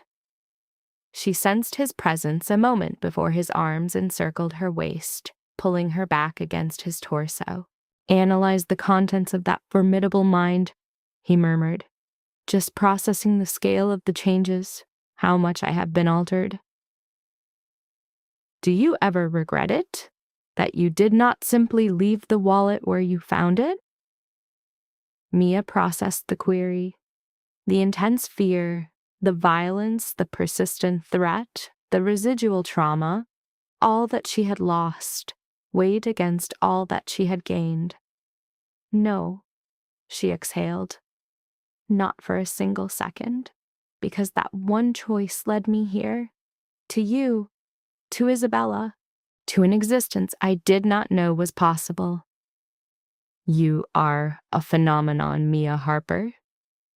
You consistently state that because the statement is consistently true." He gently turned her to face him. "The most incredible element? You did substantially more than just endure it. You were reborn from it. You converted the most traumatic period of your life into a tool, a beacon for other people lost in that same darkness." "I had effective instructors." "You possessed the disposition of a fighter. It was always latent within you, even when you could not perceive it yourself." He placed a soft kiss on her forehead. "I love you. You are aware of that, correct?" And she was. He demonstrated it daily through his actions, his words, and the unwavering belief reflected in his eyes. "I love you too." They stood in the diminishing light, two psyches that had collided in chaos and constructed something functional from the wreckage. Victor had lost a spouse and nearly lost a daughter. Mia, whose voice had once been suppressed by terror, now understood that the most resilient alliances are formed under conditions of extreme duress. 1 year later, she was in the library observing Isabella with her infant. Victor's granddaughter, a presence in their lives for 3 months, was born to Isabella and a man from her recovery group. He was a stable individual, familiar with trauma and the protracted recovery process, who valued Isabella for her resilience, not despite her scars. Victor sat with Mia, his hand resting over hers. "Sarah is inquiring about your availability for the Montgomery case next week." "The smuggling operation?" "Precisely. The risk assessment is high. My presence is required. These individuals require an advocate who comprehends the psychological state of being trapped." Her focus locked on him. "I am no longer that paralyzed subject, Victor. Your intervention provided the catalyst, but my trauma response is what enhances my professional efficacy." "It does," he acknowledged, his expression analytical. "I have assessed our operational model. This has evolved beyond a mere security enterprise. It functions as a final intervention for subjects with no alternative recourse." "Are you proposing formalizing this function?" "I am. A foundation to insulate the vulnerable, rehabilitate the traumatized, and extricate those caught in deterministic cycles. The capital is secured. The intelligence network is in place. The potential for quantifiable systemic change is high." A new resolve manifested in subject Mia. This represented a vocational purpose she had subconsciously sought, a method to transmute personal suffering into a protective mechanism. It was a means to guide others toward the internal locus of control she had developed. "The Harper Hale Foundation," she vocalized, testing the designation. it carries a significant weight. Victor smiled. My preference was the Isabella Foundation in honor of the index case, for the patient who initiated hostilities with her own fear. The designation would overwhelm her. The proposition was made to Isabella that evening. Her response was purely lacrimal. The tears indicated catharsis and a renewed sense of hope. The foundation became operational 6 months later. Mia directed field operations while Victor oversaw the endowment. In their first year, they extracted dozens of subjects from crisis states, witnesses requiring new identities, survivors seeking agency, individuals who required external stimuli to reconnect with their own resilience. With each case, Mia's psychological armor thickened, reinforcing the understanding that the socially anxious individual she once was had always possessed a warrior archetype, merely lacking a motivating cause. 2 years post-trauma, Mia addressed a group of survivors. These were the individuals the Foundation had brought into its protective custody, subjects still undergoing the lengthy process of reclaiming their will to act. Victor observed from the rear of the room, his sense of pride creating a palpable atmospheric shift. Beside him, Isabella held her young daughter, 3 generations of oppositional defiance consolidated into a single family unit. I recognize your fear, Mia's voice filled the room. I know this feels like an unwinnable conflict. The question of future safety is a persistent, intrusive thought. I know this because I have occupied your psychological space. 2 years ago, I encountered a predator who inducted me into a shadow world I never knew. I was in a constant state of anticipatory dread. She paused, her gaze meeting others currently experiencing the same terror. But I learned something. Fear is not a pathology. Fear is a cognitive confirmation of perceived stakes. Your agency is determined by the subsequent action. Will you permit it to immobilize you? Or will you convert it into motivational energy for your own conflict, for your survival? To become the agent who leads another from an identical state of darkness. She observed recognition in the eyes of those who had endured similar trauma.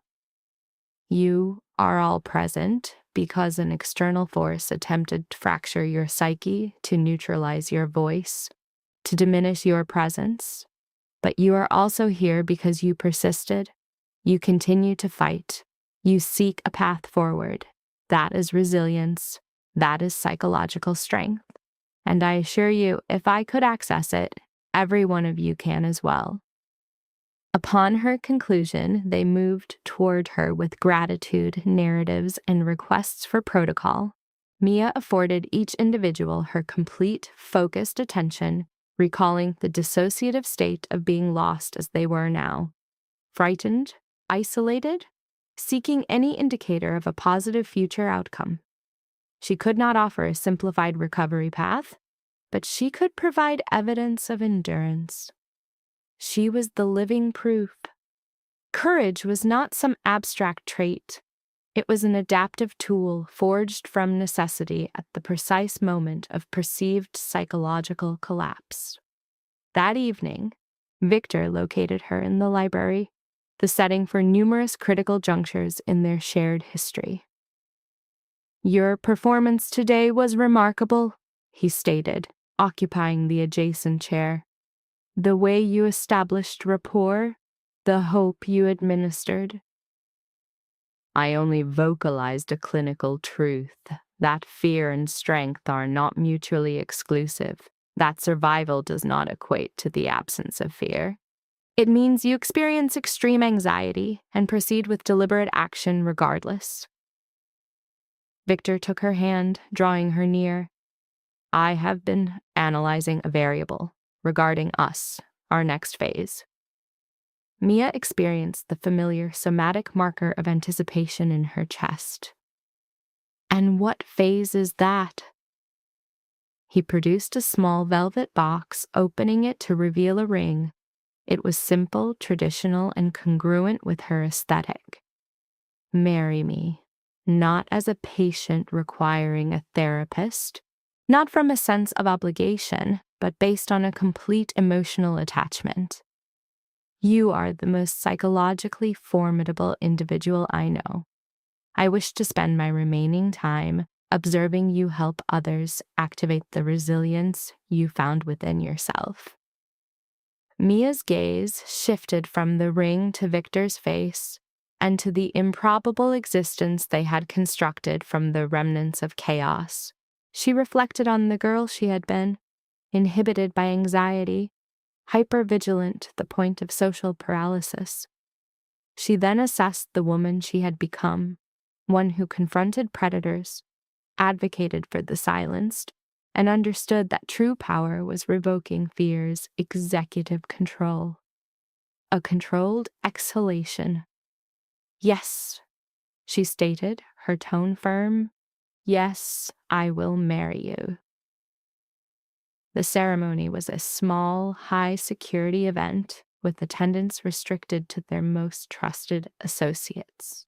Isabella stood as Mia's maid of honor, her attire colored to symbolize a new beginning. Marcus, visibly uncomfortable in formal wear, but displaying overt joy for his friend, served as Victor's best man. Sarah and Grace displayed tears of happiness. The entire foundation staff was present in support, and standing there with Victor, reciting vows of attachment and a renewed commitment to choose adaptive action daily, Mia finally processed the nature of true psychological force. It was not about the absence of fear. It was about constructing a fortified ego defense directly within the shadow of one's own trauma.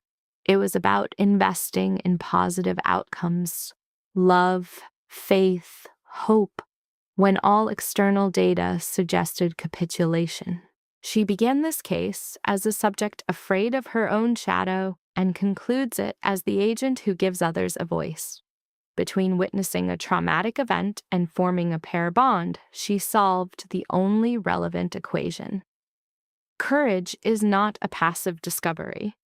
You actively seize it repeatedly with each new cycle. In subsequent years, Mia's voice became a tool of influence in other domains, reminding survivors of the strength they believed was permanently lost. She developed a clandestine network of safe houses and support structures for any individual trapped without exit strategies. She and Victor raised children who were taught that strength is not a monolithic concept, that bravery manifests in multiple forms, and that the sole purpose of security is to offer it to others. Yet the auditory memory of that night never fully attenuated. The scream that fractured her reality, the wallet she almost left behind, a single minor choice initiated a chain reaction, forging a life she could never have projected. At times, the most defiant act is the simple refusal to disengage, to reject the self-deception that you observe nothing, to override the internal monologue that insists on retreat. And sometimes, a mere 60 seconds of such defiance is sufficient to alter an entire life trajectory. Mia Harper learned this through traumatic conditioning, but she did not merely escape the stimulus. She learned to build with the resultant debris, extracting others from their own crises. Ultimately, that was fear's primary vulnerability. The moment you ascertain that your own psyche is larger than the threat it perceives, the subject once terrified of being observed became the woman teaching others how to command a room. And that, Mia concluded, her gaze surveying her team and the foundation named for Isabella, a life born from an agency she never knew she had, was the only metric of success worth recording. Not a world devoid of predators, but a psyche that refuses to grant them victory.